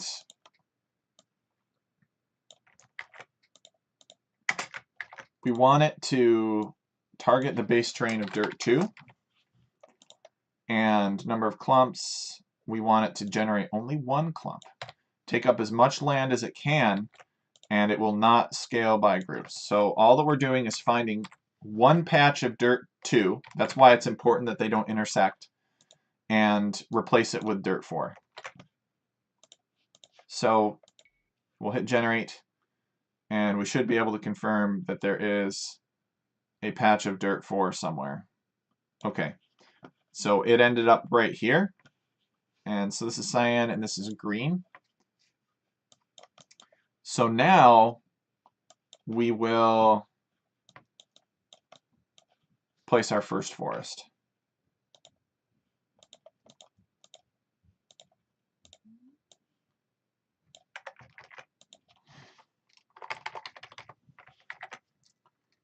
So now we can create terrain forest. Base terrain is going to be this DLC dirt 4.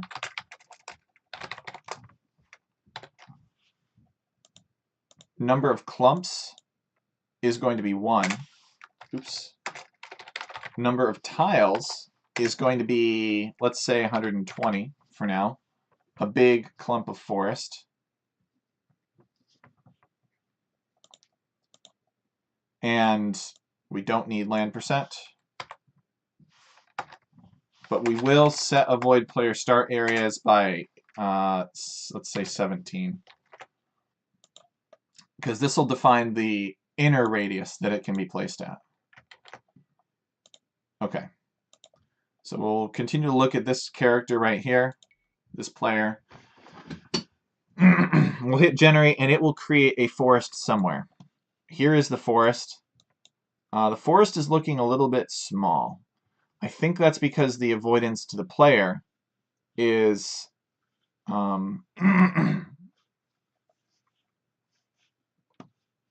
is quite large.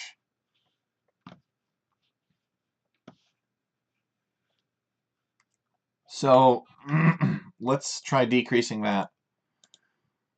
Set avoid player start areas to maybe like 15 instead.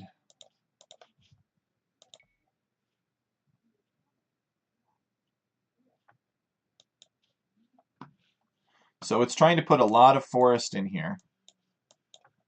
It seems to like that. So if we decreased it to like 10, maybe 120 is just too many tiles. And maybe I'm just not counting properly. Let's see what's the maximum amount of space that it would occupy if it could.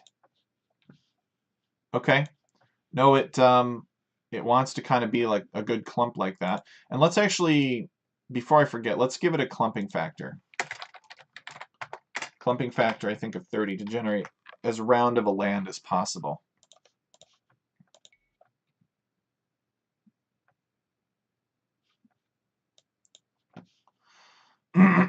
So it's a big forest, and it's pretty close to this town center, which I don't really like too much.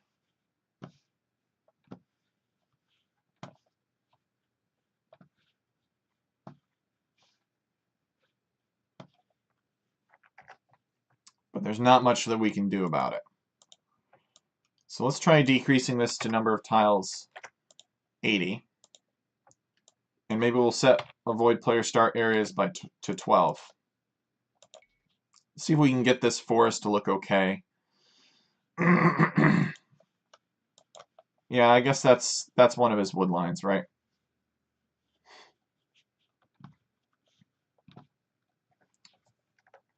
That's one of his wood lines. It's kind of in range of his town center. See if we can push it out just a little bit. We got 21 here, so I mean, in theory, we should have lots of space.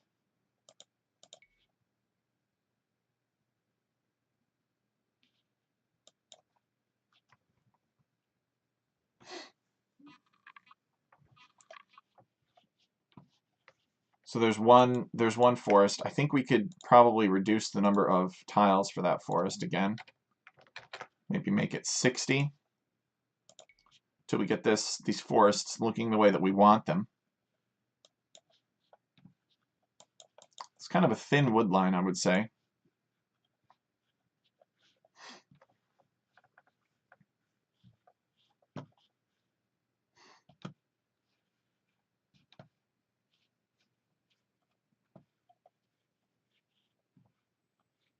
Oh, I don't know. It almost feels a little bit too safe. Let's reduce it to 40.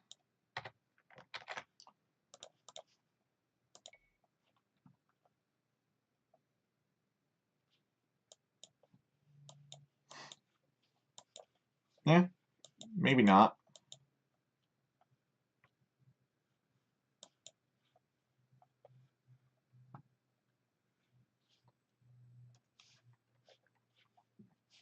Okay.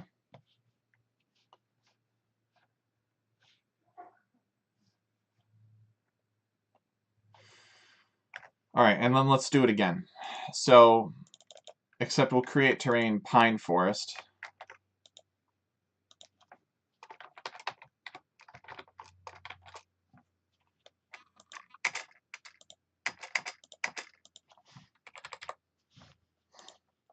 And we will do space and other terrain types of like 2. So it can't touch this.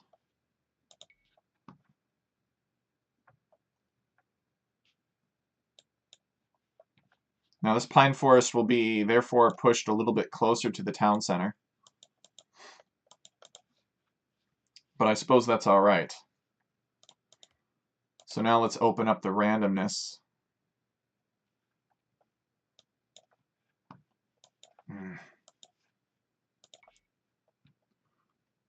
So if we're going to avoid by 2, we need to decrease the spacing for this pine forest by 2, I think. So Set avoid player start areas by here we go.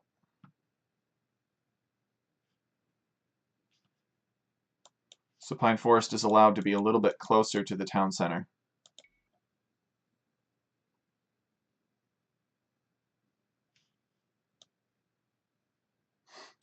Two-player woods. And I think we'll go a little bit bigger on the neutral wood in this case.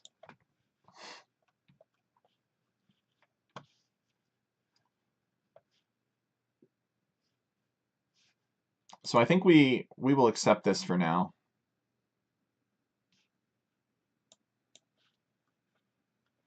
Yeah, this is about as close as together as they can be.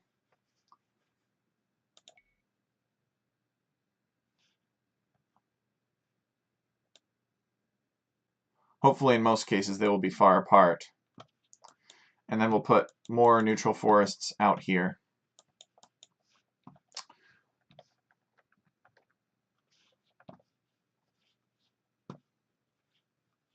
Okay.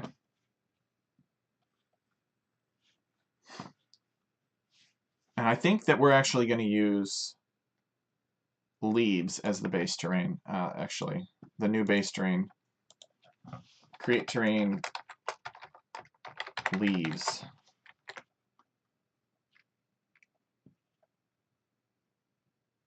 Okay.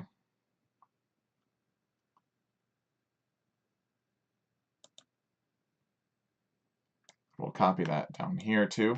So everywhere that we see dirt, let's just replace it with leaves, because I have a plan.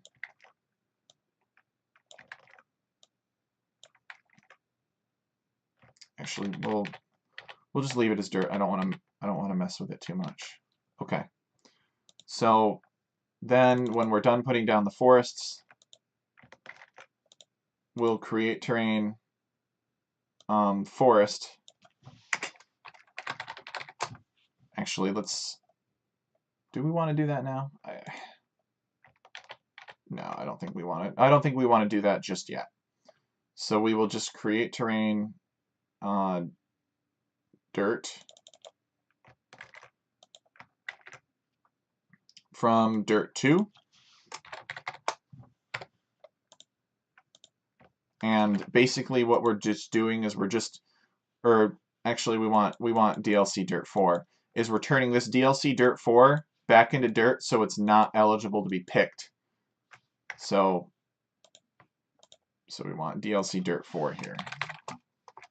DLC dirt 4. There we go.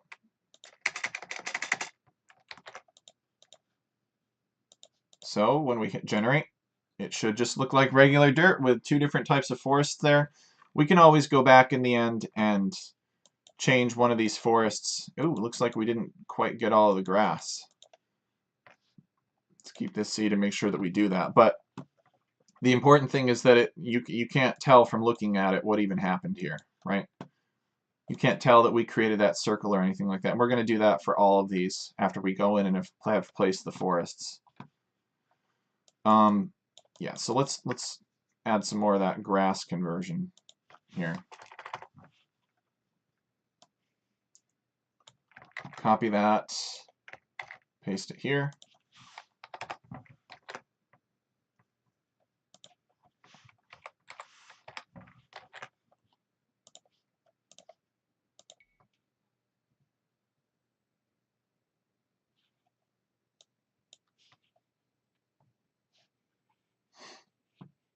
Okay. We don't really have a good way of spacing these any further apart that I know of, except to basically allow this pine forest to be even closer to the town center. So unfortunately, this is just about as good as we can do for the 2 forests per player. Okay. So we will repeat this a bunch of times. We'll do it 8 times, actually.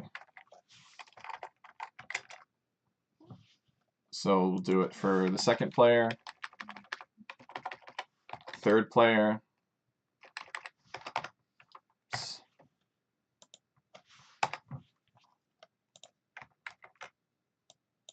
4th player, 5th player,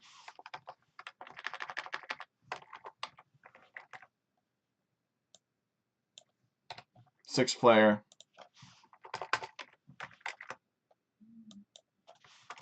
7th player,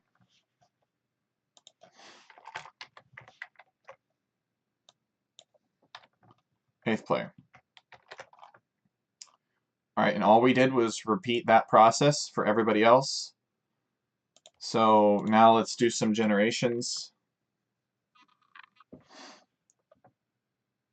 And we should confirm every player is getting 2 forests. Just like that.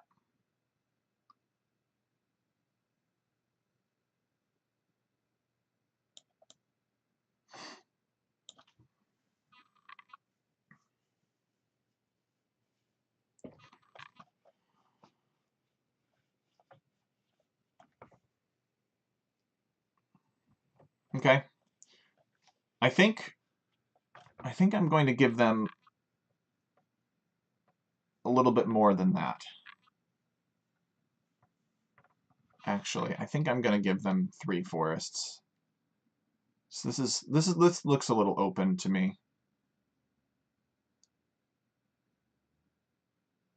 I think it will be okay. So, to give them 3 forests,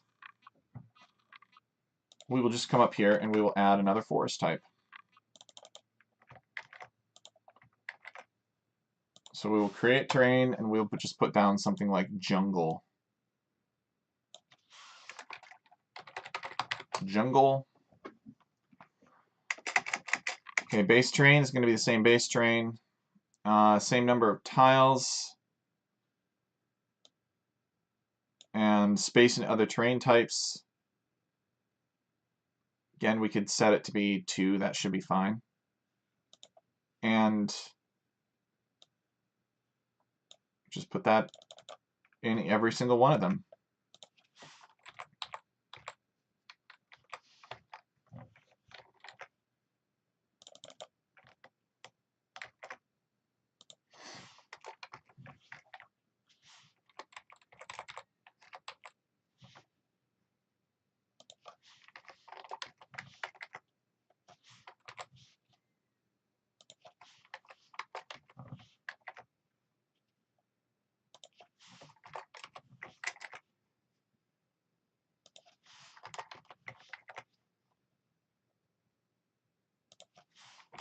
Okay.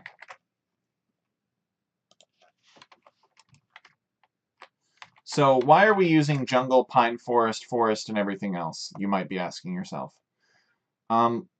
We can't use the same forest type because if we did, when we do space and other terrain types, it won't avoid itself. So if we did forest as well, or if both of these were pine forest, it would not avoid this other type of forest, even though it was being created in a different command, because it's the same terrain type. So this is it can be a useful advantage or disadvantage for random map scripting.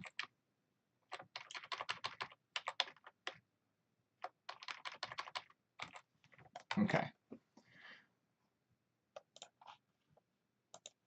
So let's hit generate, and let's see how we're doing on that.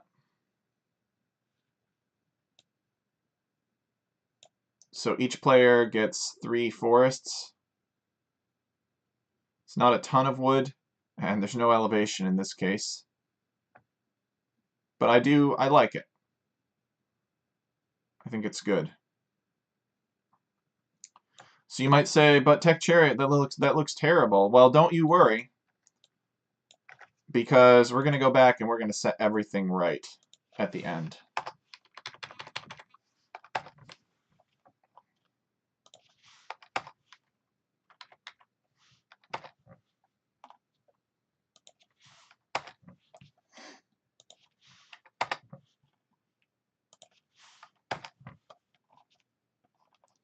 So we're going to come back here,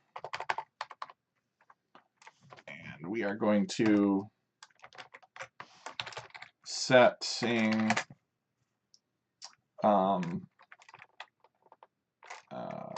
forests to consistent type. So we're going to take every single bit of create terrain pine forest, every single little bit of jungle that we find, base terrain jungle, and infinite number of clumps, 100% of the land, and we're going to convert it back to pine forest. We're going to do the same thing for regular forest because this is a boreal style map. Base terrain, forest. Okay. And this is going to set all the forest back to pine forest. So now we could keep this seed, although it doesn't matter because there's no possibility, you know, we're not sometimes generating one type of forest versus another. And there we go. We got our 3 pine forests. And they have at least some measure of spacing between each other, so that's good. Again, it's close to your town center. It's small, but I think it could still work based on how thin they are.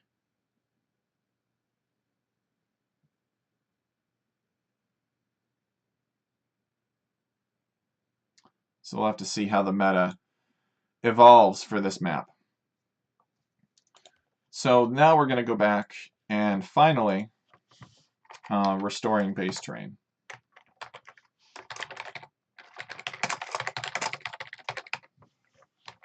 I'm going to create terrain grass.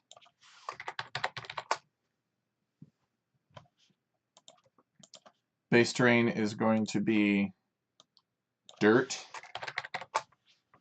and we're gonna revert everything.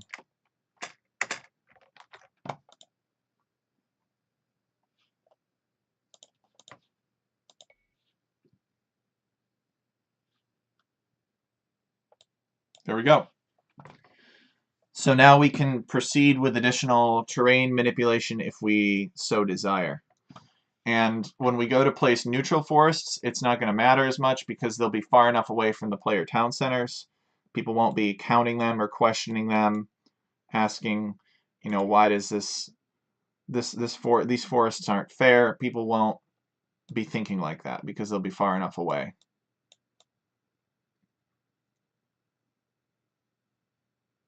So I think I want these neutral forests to be large. And I want them to be surrounded by a ring of unbuildable terrain, so you can't wall to them, because I don't want this map to be all just about water control. I want players to be able to run in with knights and punish somebody else's economy if they're greedy and try to go a fast castle with all of the food from the lakes. And I also want it to be random, the amount of food that's contained in the lakes. Maybe there would be some unique property that I want the lakes to have. That could be something else to consider as well. But in the meantime, what we're going to do is we're going to add the neutral forests now.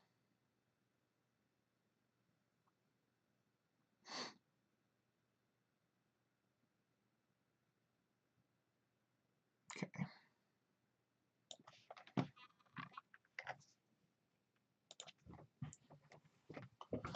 So this section of the terrain generation is done. So we can again collapse this. We don't need to touch that any further. Could always go in and modify it if we wanted. All right. So now we're going to define neutral forest creation. And then we're going to have if neutral forest creation and an end if.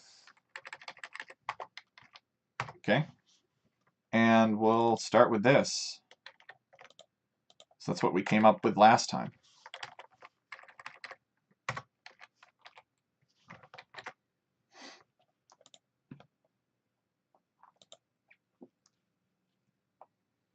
Now, what's the spacing other to avoid? Okay, so we got set avoid player start areas by 15, but we know that we need to go significantly more than the, what was it, 22 or something?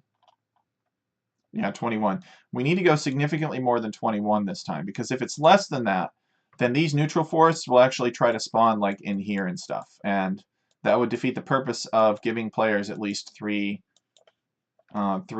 forests to work with. So let's increase this number to like 25 at least. Probably more like 26. 26 would be a good number. Space and other terrain types of 4, so that tells it to avoid the lakes. And let's just look at this and let's just see where we're at with this. See how this fits.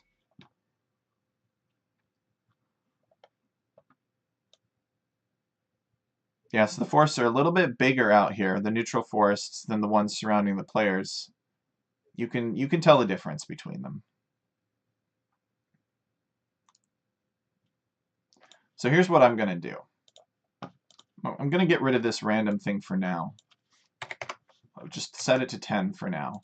And instead of placing pine forests, we're actually going to place DLC rock. And we're going to terrain mask to it. So what this is going to do is this is going to blend the rock terrain with the grass, and it's going to set a specific number of clumps, which we may need to...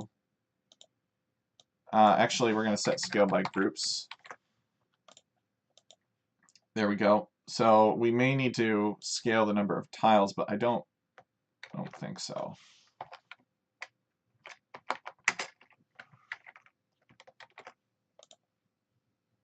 Okay. Set avoid player start areas by 26. All right, let's see how this looks. Now you might say, but Tech Chariot, why are you putting down DLC rock instead of forests? All right, so here it is. Here's the DLC rock. I don't think it's quite big enough, but it sure does give that rocky boreal forest feel to it, doesn't it? I do like that. I like how it looks, at least. Number of clumps might be a lot, because we weren't scaling by groups last time. But they're in the right places, too. You can see on the mini-map that they're visually that they're avoiding the player town centers by a great deal.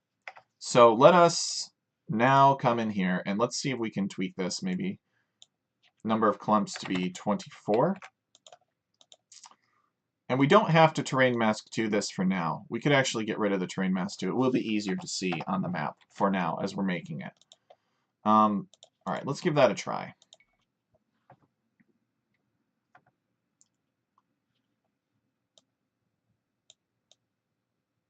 Okay. So do we not have a clumping factor associated with this? We want these to be as round as possible. We might need to make them a little bit larger as well. So let's see. We do not have a clumping factor associated with them. So let us add that. Clumping factor 30. And let us increase this land percent to maybe like 16.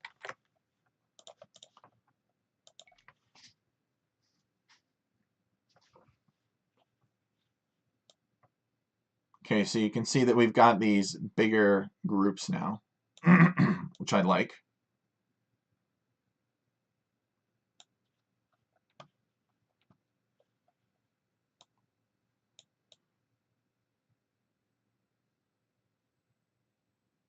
Okay. So let's continue with our process then. So we will go back to masking that.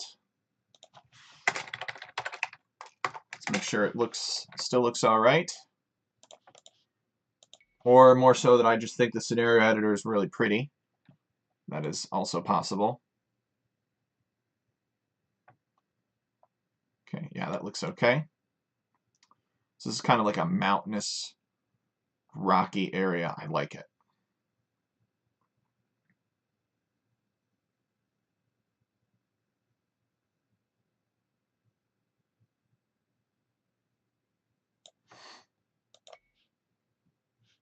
Let's do a couple more generations. Yeah, it might be a little much. We might need to adjust this based on the options that are selected, but oof, I don't want to do that. Maybe land percent 14. Or we could just simply increase the number of groups. Let's keep this seed and we'll generate it with land percent 14 and see how it looks.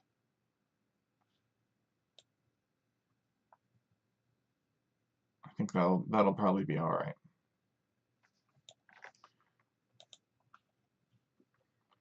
All right, now we will create terrain. We're basically going to kind of blend the land madness effect with 4 lakes. And I want to do this because I want to power down ships. I don't want somebody to just stonewall off, even though this is something that I would do. I don't want somebody to be able to stonewall off their corner of the map with like 4 lakes and boom to 200 villagers, including fishing ships, and not have the game go anywhere. You know, I want players to be able to deny the wood of other players if they're too passive. So we're going to create terrain leaves here. And we're going to have a layer of unbuildable rock terrain that you cannot wall to the forests. So it makes walling much more difficult. Base terrain will be DLC rock. And we're going to terrain mask to it again.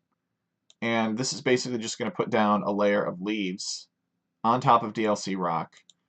We'll attempt to occupy 100% of the land, not 110%. Can't do that. Number of clumps, 9320. And space and other terrain types, importantly, will be 2. And this will give enough space to build a lumber camp, because we need to make sure that you can build lumber camps up against these wood lines. So we've got this rock down. Now we're going to put leaves down. And then we're going to put the forest on top of the leaves. So we should be able to still build lumber camp.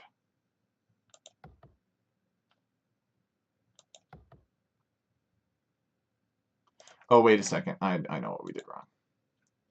We need this space and other terrain types to be 1, not 2. Because we only need the thickness of the rock to be 1. Terrain mask 2. Okay. So that should look a little bit better now when we generate this on the same seed. Yeah, I was thinking that these borders looked a little bit thick. There we go. So now we'll put the forest down. So we will create terrain, pine forest, and base terrain is going to be leaves, and we don't need this avoidance of player start areas because it's already being placed on something that's avoiding player start areas, so that doesn't make sense.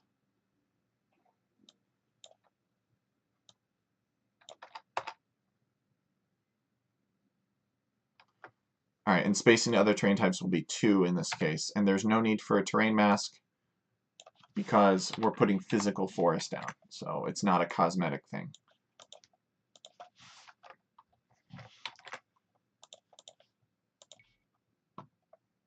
Now, this might not be quite large enough. Yeah, it's not quite large enough. So, let's see. We need to modify some settings for this rock. But that is the spacing that is necessary in order to be able to build a lumber camp next to it.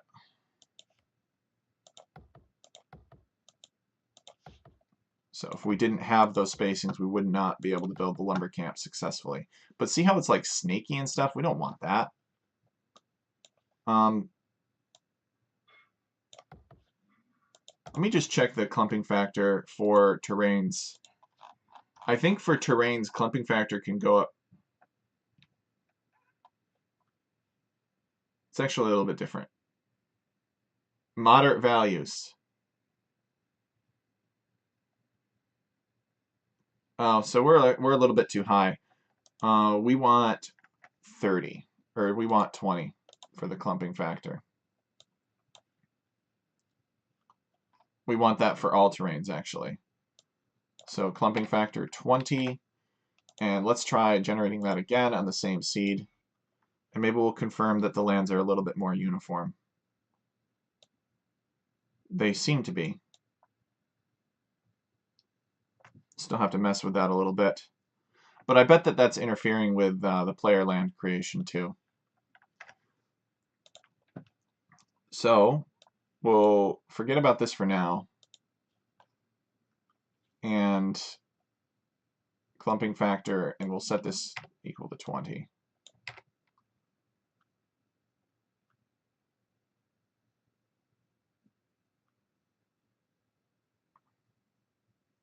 Wait.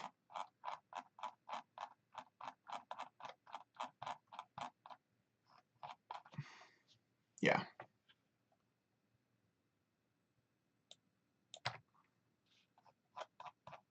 So we'll put that to 20.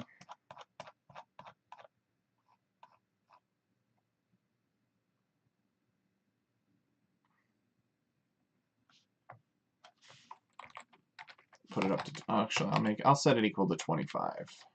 So that's the maximum that you can give to make the lands round. This may not do much. And we were okay with these player assigned lands.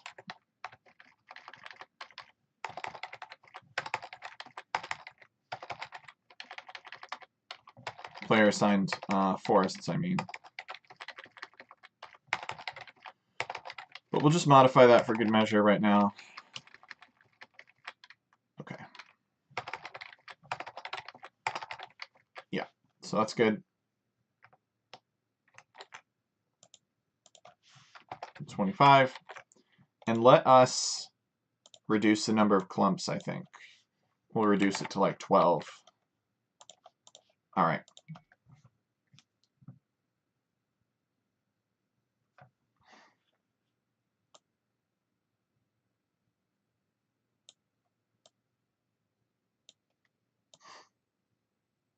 I do think I'm going to tell this rock to avoid the player town centers by maybe a little bit more.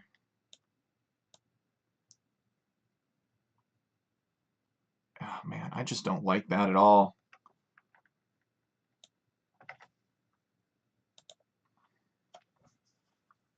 It's too janky, you guys.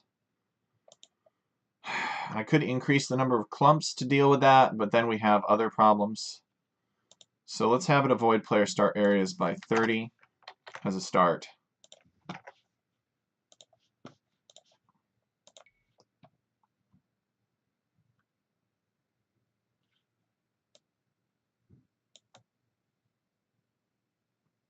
So it looks a little bit better, but we do definitely need to increase the number of clumps. Like, look at how snaky that is. That's unacceptable.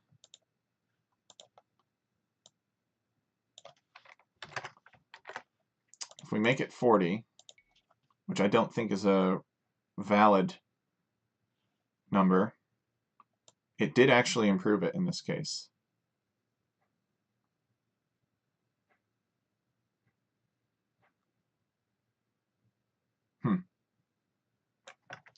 I'm going to check to make sure I'm reading the right spot of the...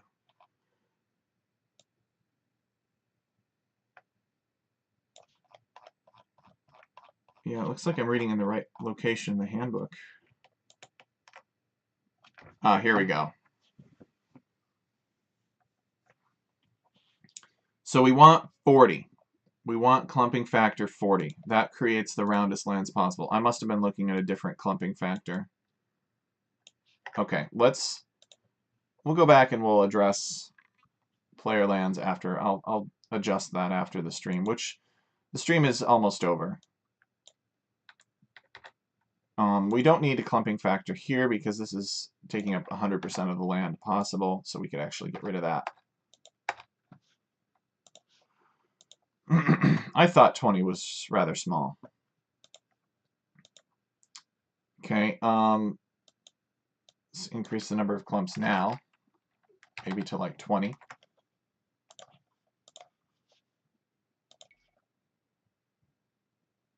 And let's see.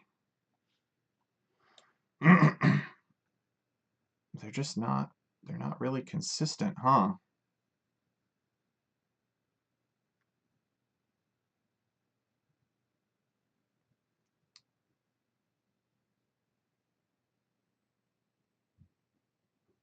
Yeah, we can't do this. As cool as it would be, it's not acceptable. So what we'll do is we'll instead tell these neutral forests to just be far away.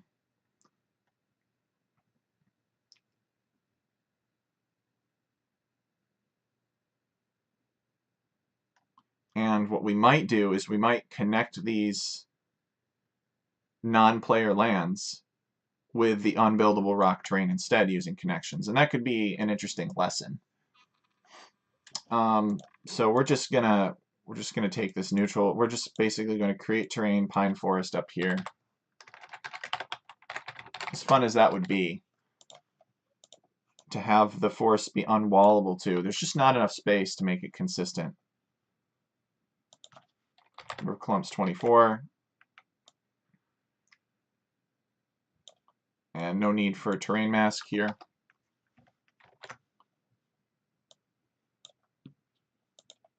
Okay.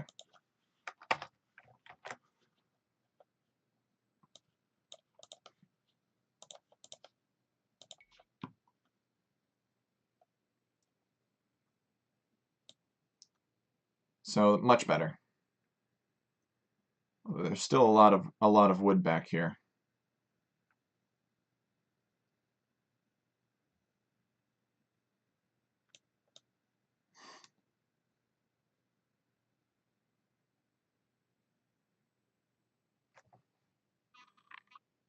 I'll see if I can think of a way to more reliably get the border of this, because it seems like it's something that it should be able to do easily enough. Maybe we just have to give up on the idea of building a lumber camp directly against the wood line. There was another map that I played in a tournament, a sudden death tournament actually, called Frozen Forest was the name of the map, and it was basically Black Forest, but you could not wall to the forest at all. So it was small. You didn't have a lot of building space, but it was extremely open, and it was a lot of fun.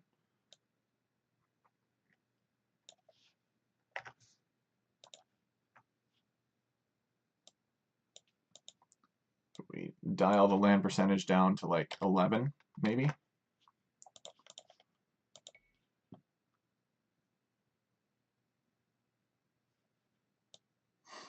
Yeah.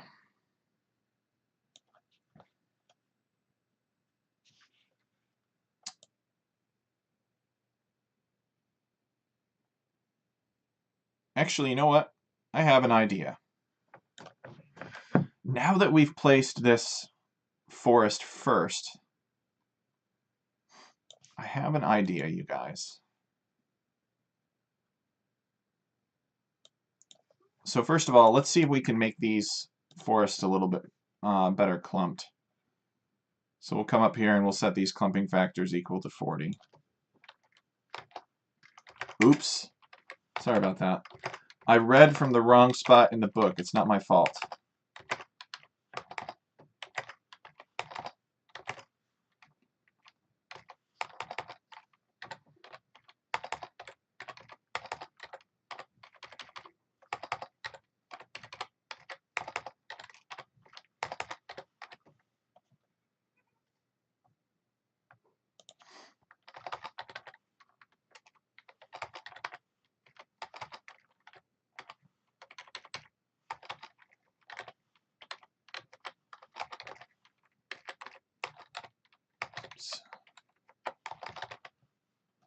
Okay, almost there.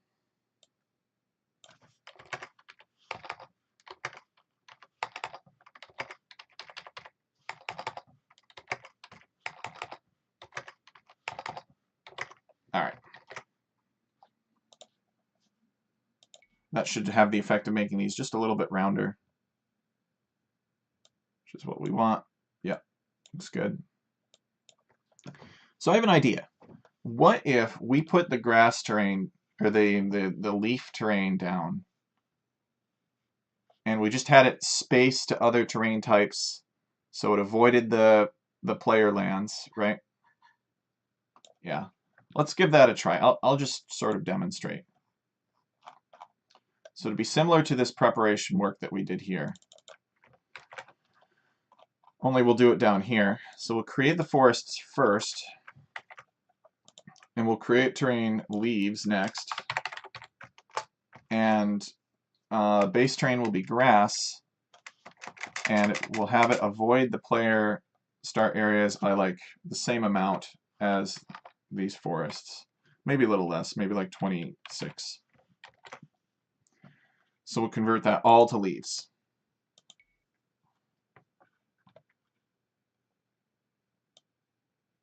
Okay, so it's all leaves. And now we'll convert all of these leaves to DLC rock, but we'll space other terrain types of 2. And this might be how Land Madness is done. I don't know. I haven't checked the script. So we'll create terrain DLC rock, base terrain of leaves. So we'll just give this technique a try. We'll see how it works for us.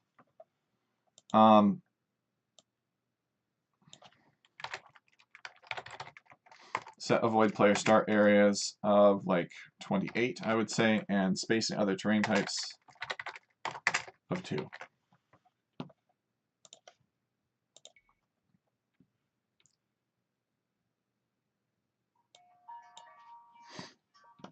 Okay, so there's the DLC rock. And then we can go in and change it back to grass. So first we're going to mask. Yeah, I like this. I bet this is how it does it.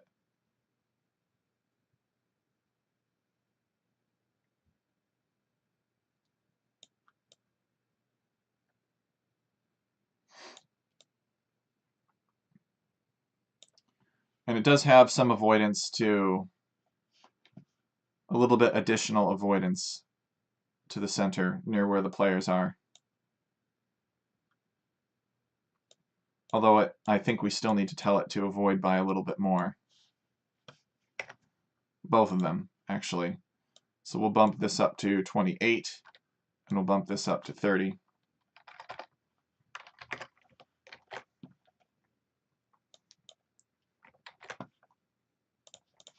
And we'll generate it again.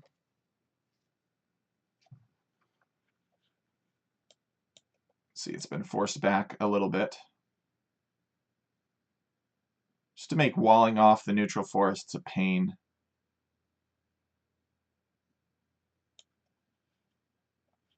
Although it looks like he could still do it if he wanted to. So maybe this really isn't close enough, I don't know. But you could also maybe land too, and it'd be hard to wall that off. We could tinker with the numbers a bit. But big thing is to come back here now, and we will create terrain grass on that DLC rock.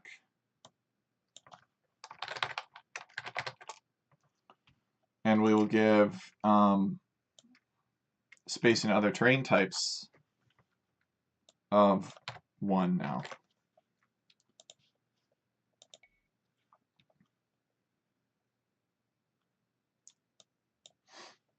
There we go. So this is more along the lines of what I'm looking for.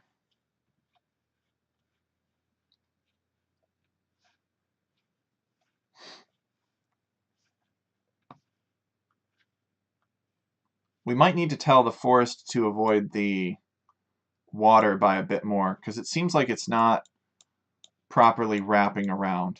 Like somebody could wall to this forest, although they wouldn't be able to wall this forest anywhere else. So maybe it's not a big deal. The big thing, though, is that they can't really wall between the forests. That's the primary objective here.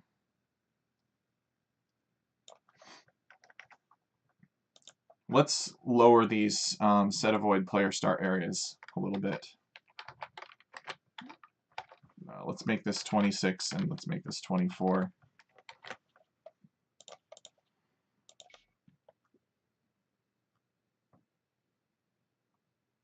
You can see that we get a little bit more formation, if you will, of this unbuildable rock terrain.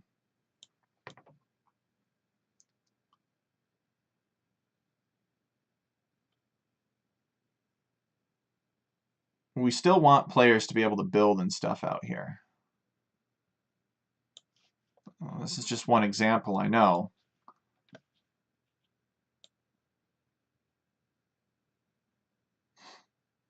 So if we did a space into other terrain types, then it would keep this further away from the water. Whereas if we did set avoid player start areas, it keeps it further away from the player towns.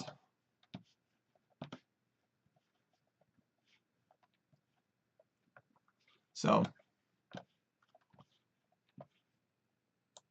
I don't know.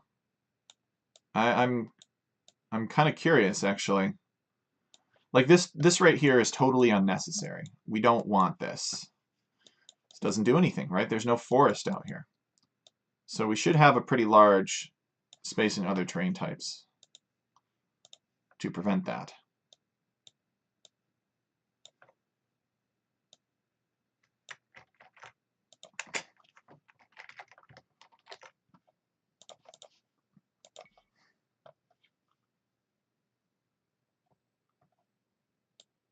And that does mitigate it a bit. There's still some random outcroppings out there. Oh, right, it doesn't work properly now because of this other stuff. So we can't have that space in other terrain types be there. Because now it's avoiding the forest, and we don't want that.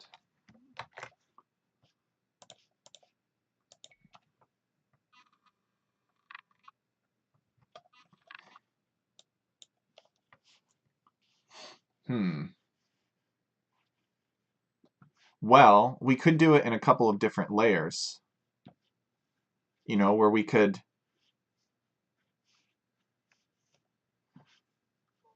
put down a different type of terrain that was within a certain distance, and then put down another one, and then tell it to do that other further away one.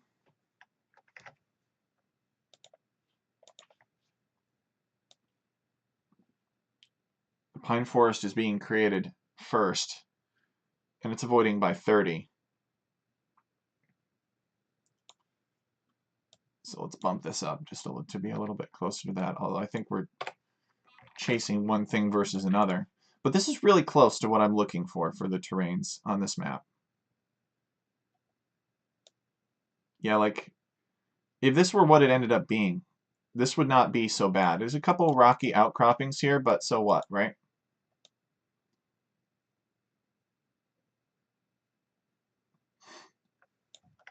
Could even push it out just a little bit more.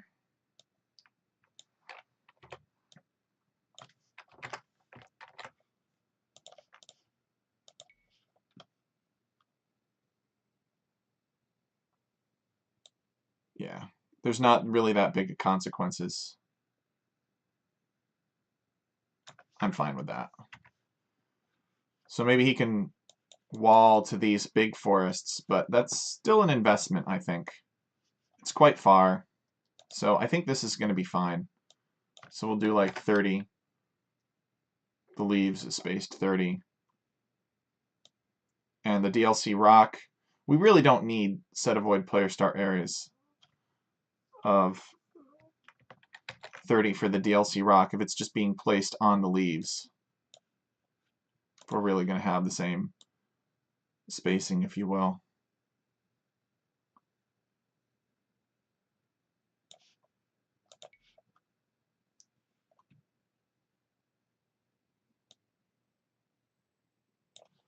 This little pocket here. Pocket of useless space. So we we'll get rid of this for the DLC rock. We'll just generate it again to make sure that I'm not overlooking something, which tends to happen after a few hours of, nah, it's fine, of scripting.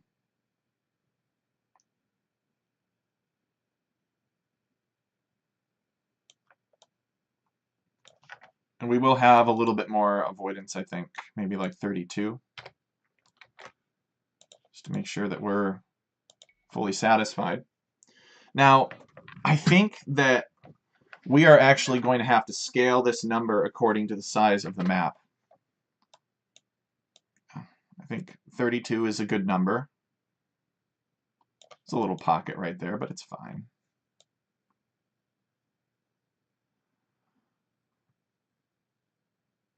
So this forest starts a little bit more toward, a little bit closer to the player, but so what? The rest of this forest is very difficult to wall. So it's easily raidable, as far as I'm concerned. Now, we could have made the beach unbuildable, but I didn't want to do that exactly. I'm just trying to look at this. Maybe it's the right thing to do. Would make... It makes water more important, I think, maybe?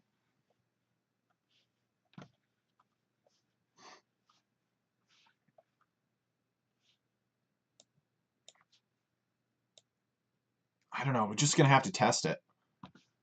And that's really the fun part.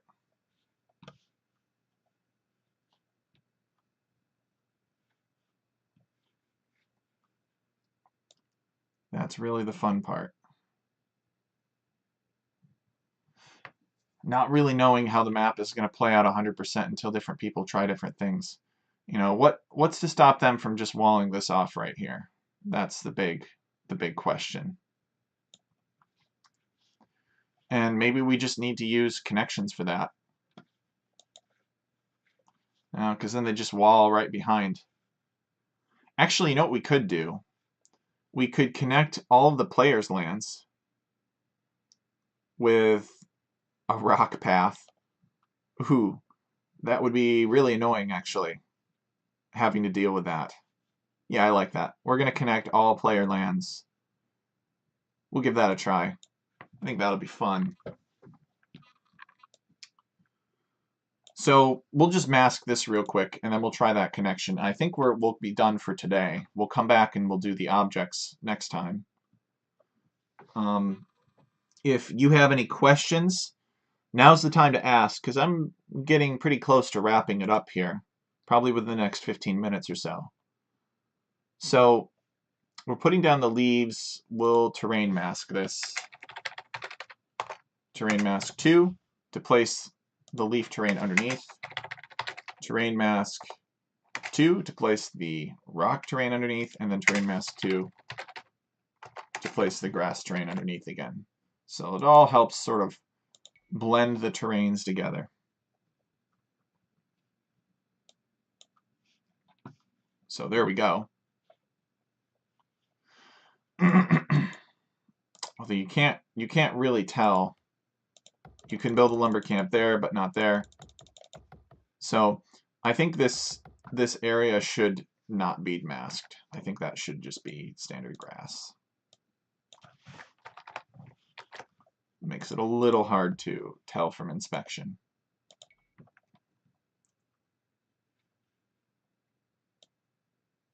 Yeah, there we go.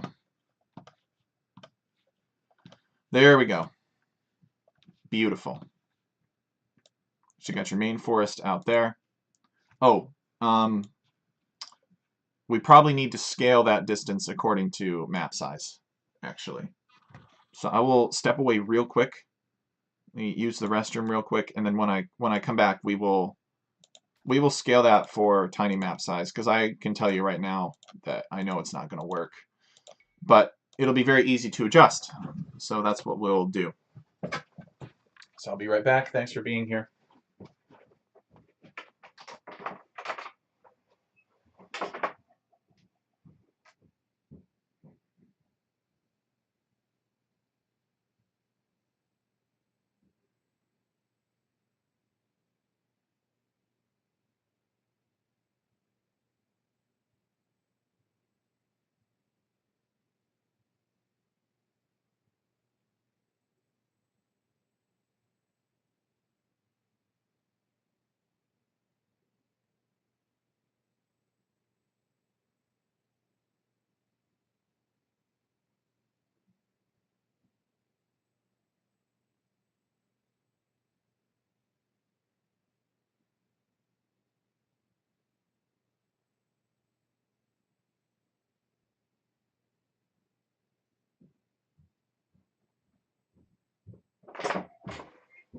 Okay, I'm back. Thanks for sticking with me.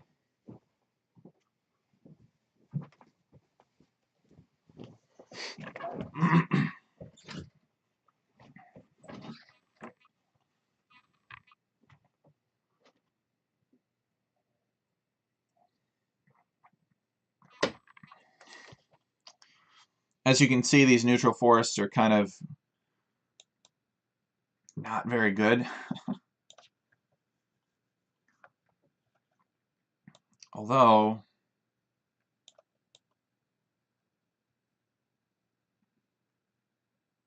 yeah, actually, they're all right.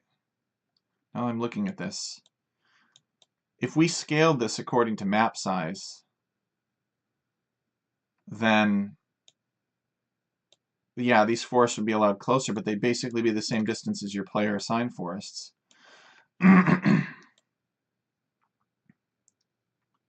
So maybe what we do is we tinker with the size of the neutral forests and the percentage of land that they can occupy.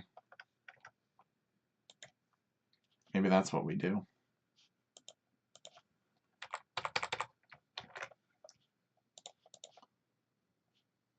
Do some more random generations. Get a better look at it.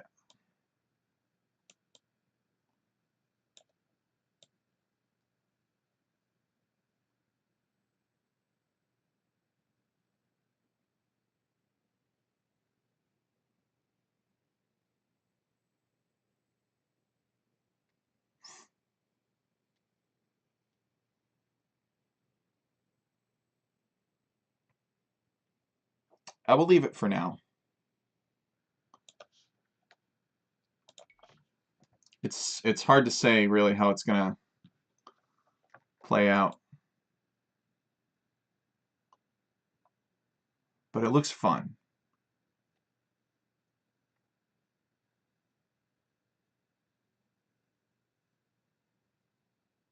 Okay, so the last thing would be to do the connections. So we'll leave that for now. We'll add the objects in next time, which is a whole thing in and of itself, and we'll see if we can playtest this in one of Ronald Rage's community game nights.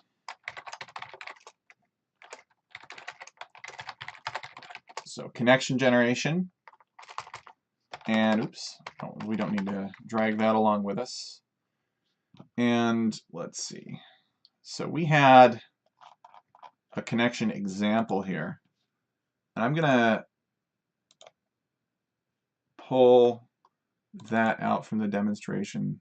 Yeah, there we go, connection demonstration.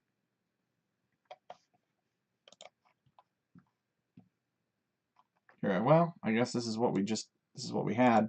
Should be pretty simple. Mega random lakes. Connect all player lands.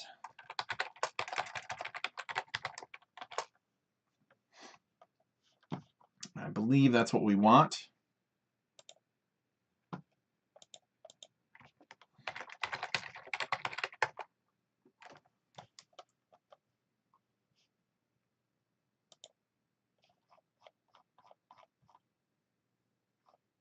All players land. There we go. And we're going to replace the terrain grass with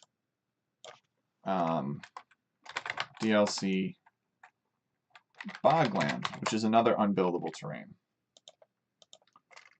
Terrain cost, we're going to replace grass, we're going to set to 3. Terrain size, and grass, we want 2 and 0. Alright, so let's give that a try. See what happens.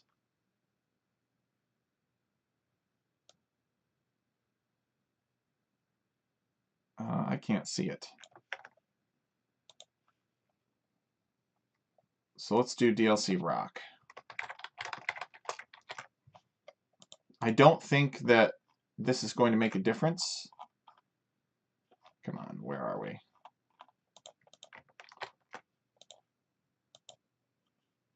No, we don't want to save that.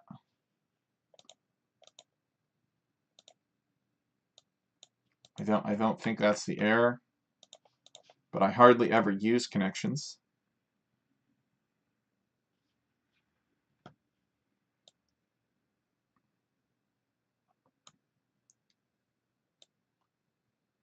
Yeah, that's not it.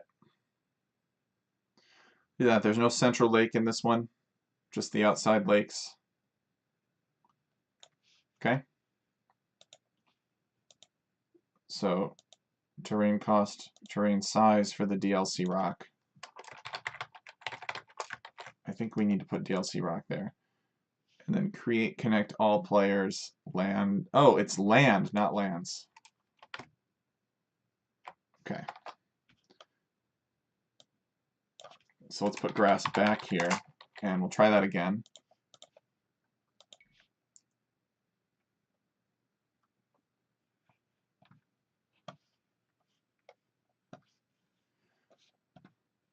So it looks like it wants to just form a straight line. And it also looks like it's pushing the player town centers apart. So first things first, we'll do terrain size 1, and then we should be able to mess with the costs to make it so that it goes around the lake.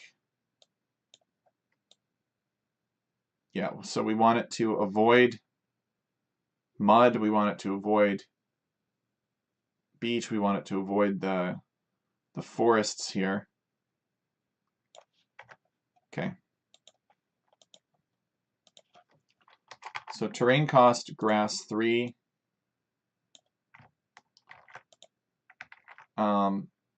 And I think what's happening is it's going through the water, but we cannot allow that. So we're going to make some of these terrains impassable.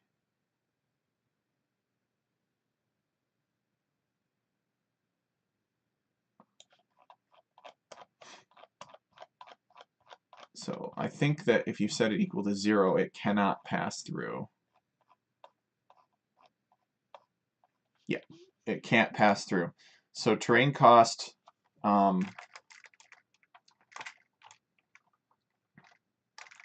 DLC gravel beach. We'll set that equal to 0 so that it cannot go through the gravel beach. Okay. And now let's hit generate, so it will not try to go through that gravel beach. And therefore it has to go around. And look at that, it is trying to go around, but it's still going through the mud in this case. So we will disallow that as well. So we will set terrain cost of mud equal to 0, and I'll set the terrain cost of pine forest also equal to 0. Forest equal to 0. So it cannot go through either of those, and then we might just adjust the cost of going through the grass.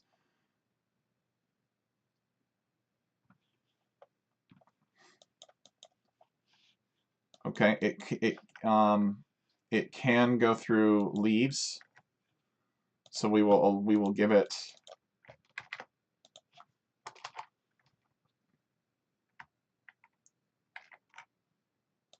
terrain size leaves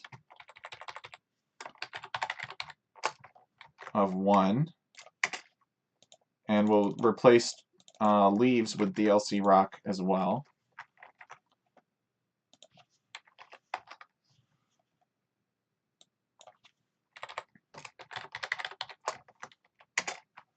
Okay. So if we kept this seed, now it has something to replace these leaves with, and it's just going to replace it with the DLC rock terrain.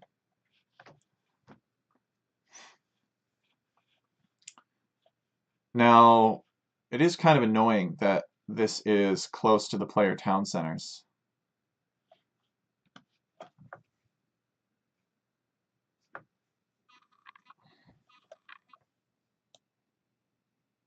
But the player town centers are being connected properly now. Let's go ahead and take a look at the case where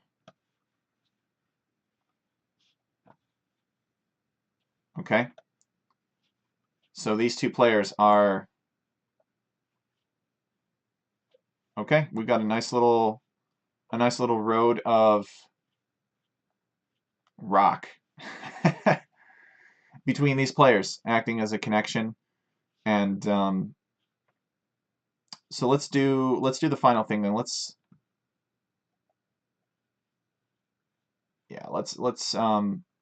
make it so that this doesn't happen, right? So that this rock isn't so close to players' towns, because that is kind of annoying. So when we go in and we do the restoration of the base terrain and we make it grass, we are going to set avoid player start areas by like, I don't know, 10. And this is when we're creating the forest for the players. So that will leave the dirt behind, as you can see, for this player. And then the road does not come up to the town center like that. So we can actually increase this even a little bit. Maybe make it 16. We'll see. It really depends on how close we want this road to get. Yeah, I think that's about good. It's about right.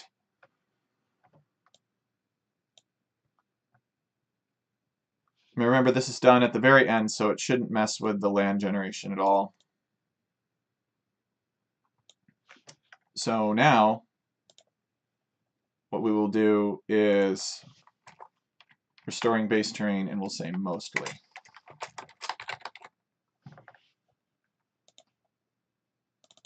And now we will create a different type of terrain. Maybe grass 3, and we will place it on the remaining dirt. Or actually, maybe we want dirt 3. I think dirt 3 would be better.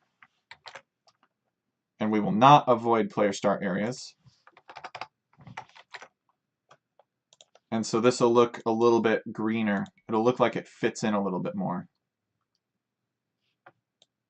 It'll still have that splotch, but we can use terrain masking to sort of blend this together.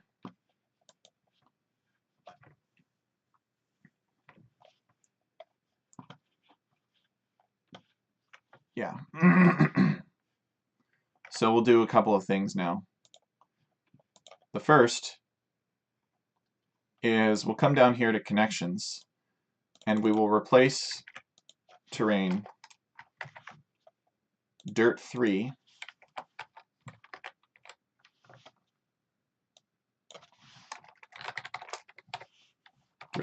with road 2.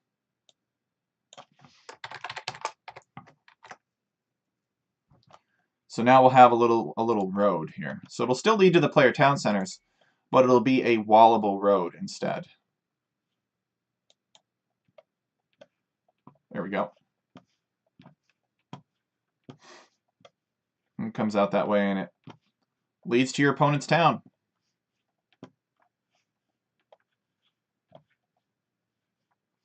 We could have that be a little bit bigger, but I think that's all right. This hill here is unfortunate, though. But dang, is that annoying. But necessary, I think.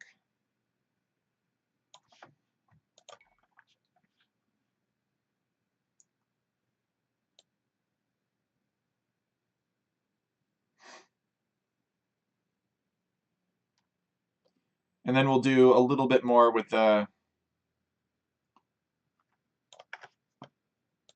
terrain layering. So for instance, we will come here and we will layer some regular grass. So we'll create terrain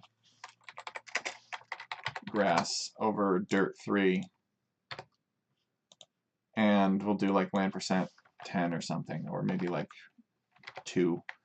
And then we'll do terrain mask 1.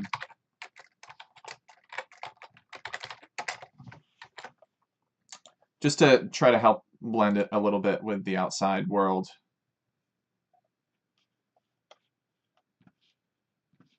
Yeah, see, that's a little bit better.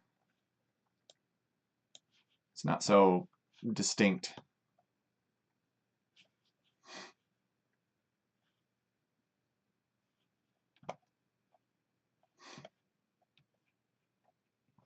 Okay. And then we can blend a little bit of Dirt 3 over the grass.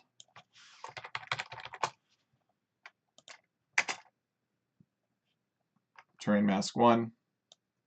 Land percent, like maybe 6. And that will affect this out here. It won't affect the color on the minimap.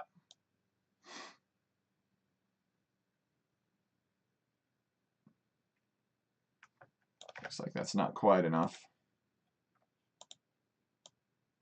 Well, if we did 100, we should be able to see it easily enough. Let's try 100, make sure that it's happening, that we're not forgetting some other factor. Yes, okay, so when we do 100, it does happen properly. Maybe we just leave it at 100, actually. It looks kind of good, because it's sort of that area outside of the forest, but we'll change it to like land percent 30.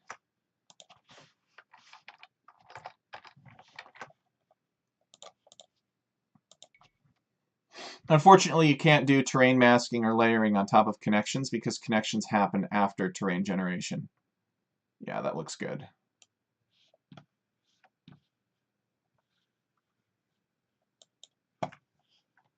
And we could even do grass 3 in some places if we wanted to. You could really spend a lot of time tinkering with this and messing with this.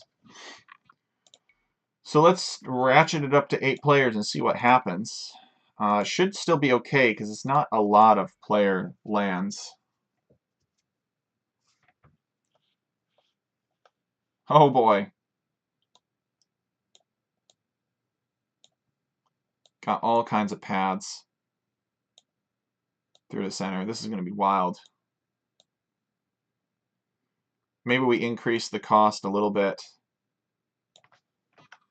So we'll keep this seed, but we'll increase the cost to go through grass to 6 and see what happens. Grass is the only thing that it can go through. Actually, I haven't specified leaves or dirt 3, so let's do that too. Dirt 3. And then we'll also do leaves.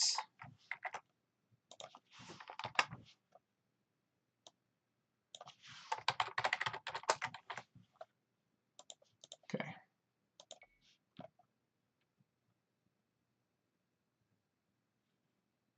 And that should decrease the number of roads and other options that we have here.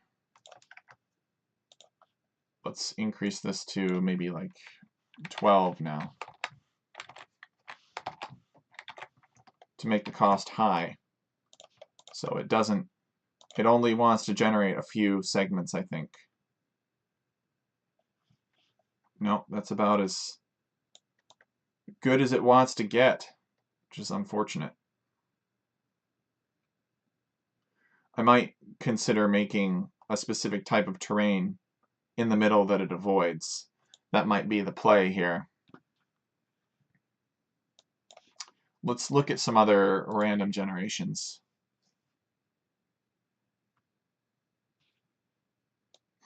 So in this case, it's got a lake in the center. And this width is it's just out of control, man. It's out of control.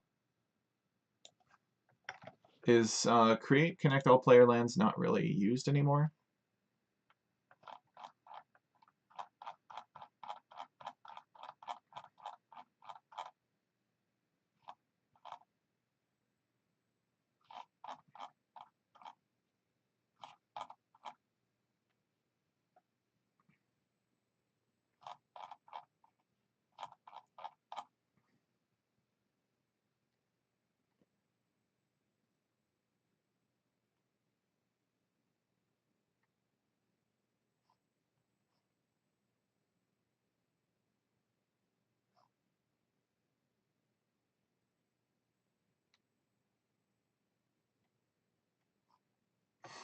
I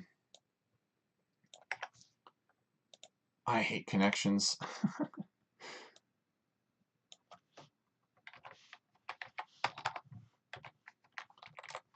They're so squirrely.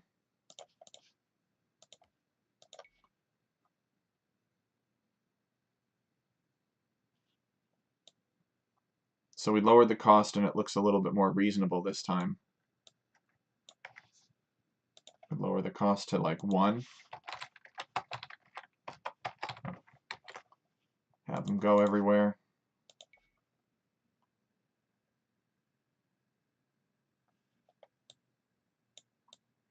Yeah, look at that tiny little, all these little networks here. There's not a lot of building space. I could always do conditionals anywhere. I could do conditionals inside of here. I mean, I've already got terrain size 1, so what more do you want from me, right? I've told it to be as small as possible, but like this player is connecting to every single other player in the game on this particular map.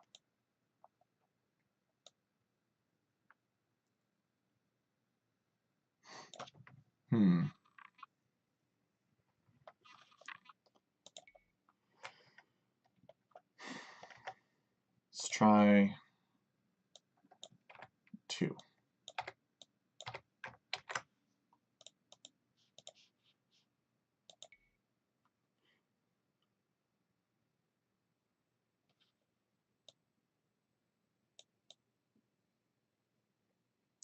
I think 2 might be the best option for us here.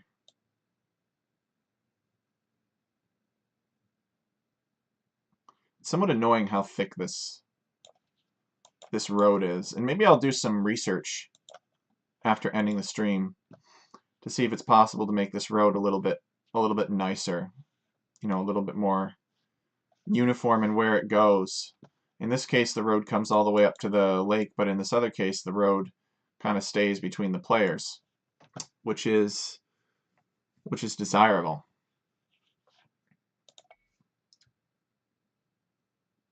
I've already forbidden the road from being able to travel through the lake itself, but perhaps that there are ways of changing the terrain around the lake so that the road avoids those, and it's very near, you know, it's very, very close to the player lands that this terrain exists, and then I just replace that terrain instead.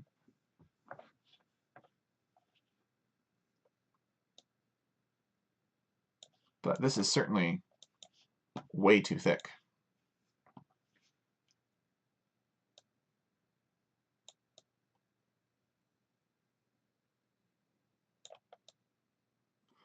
But I think we're pretty much done for now, for today. You can always comment out these squirrely connections, or maybe I'll get an idea, come back and try something else off camera.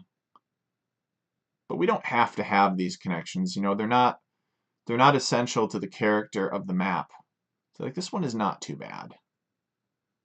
This one is reasonably well behaved. But maybe I can get away with like putting another land directly underneath this secretly. I don't know. We'll see. I'll have to experiment with it. But I'm happy for now. The connections don't have to be there. They're just there to add another annoyance. If we really had to, we could actually make it so that this lake in the center, you couldn't wall to this lake specifically, but you could wall to any of the other lakes in the corners.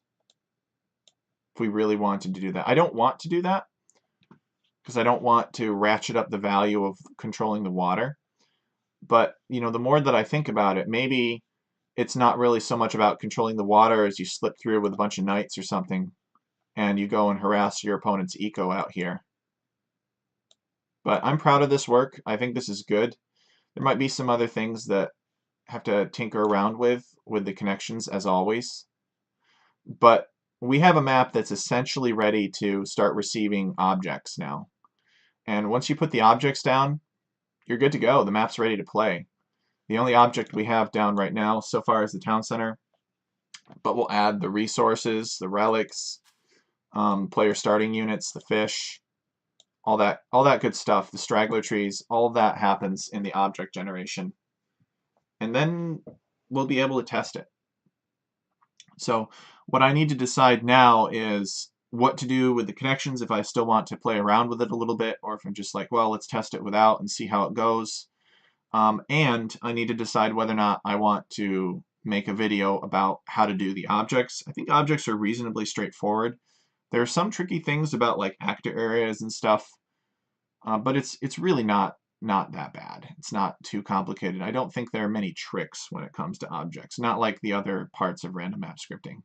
So should I make a video in the next episode where we do those objects, or should I just do the objects and then we'll have a map to try out on the Ronald Rage's Next Free-for-All this coming Saturday?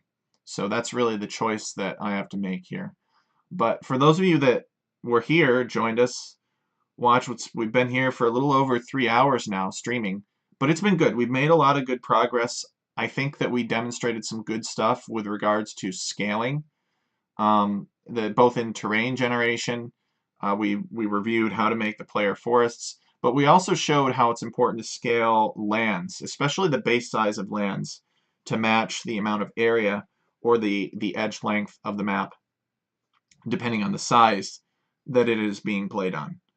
So I think we still covered a lot of good stuff. We expanded on this concept of lakes mega random, which I think there should be. We showed how to terrain mask to make stuff look pretty. We didn't go like too crazy with it, but you can go crazy with it, and it can look pretty awesome.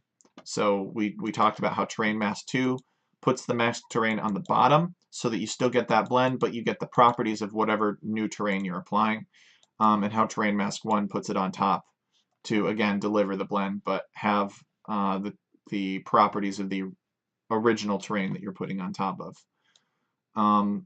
We did monkey around with the connections a little bit to create a more annoying experience for the players in terms of difficulty in walling.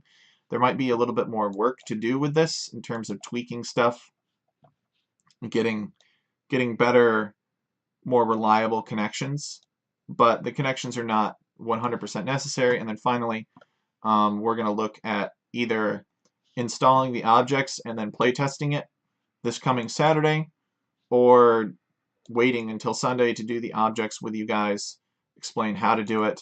So if you guys have a preference, let me know within the next couple of days, and I'll make the decision based on your feedback. But if not, I will make my own decision. Either way, though, I will be back for sure next Sunday, because we have more map scripts to talk about. So thank you guys very much for being here. It is 3:15 on the 11th of December 2022, and I am signing out. Thank you so much for joining me, and hopefully I will see you next time.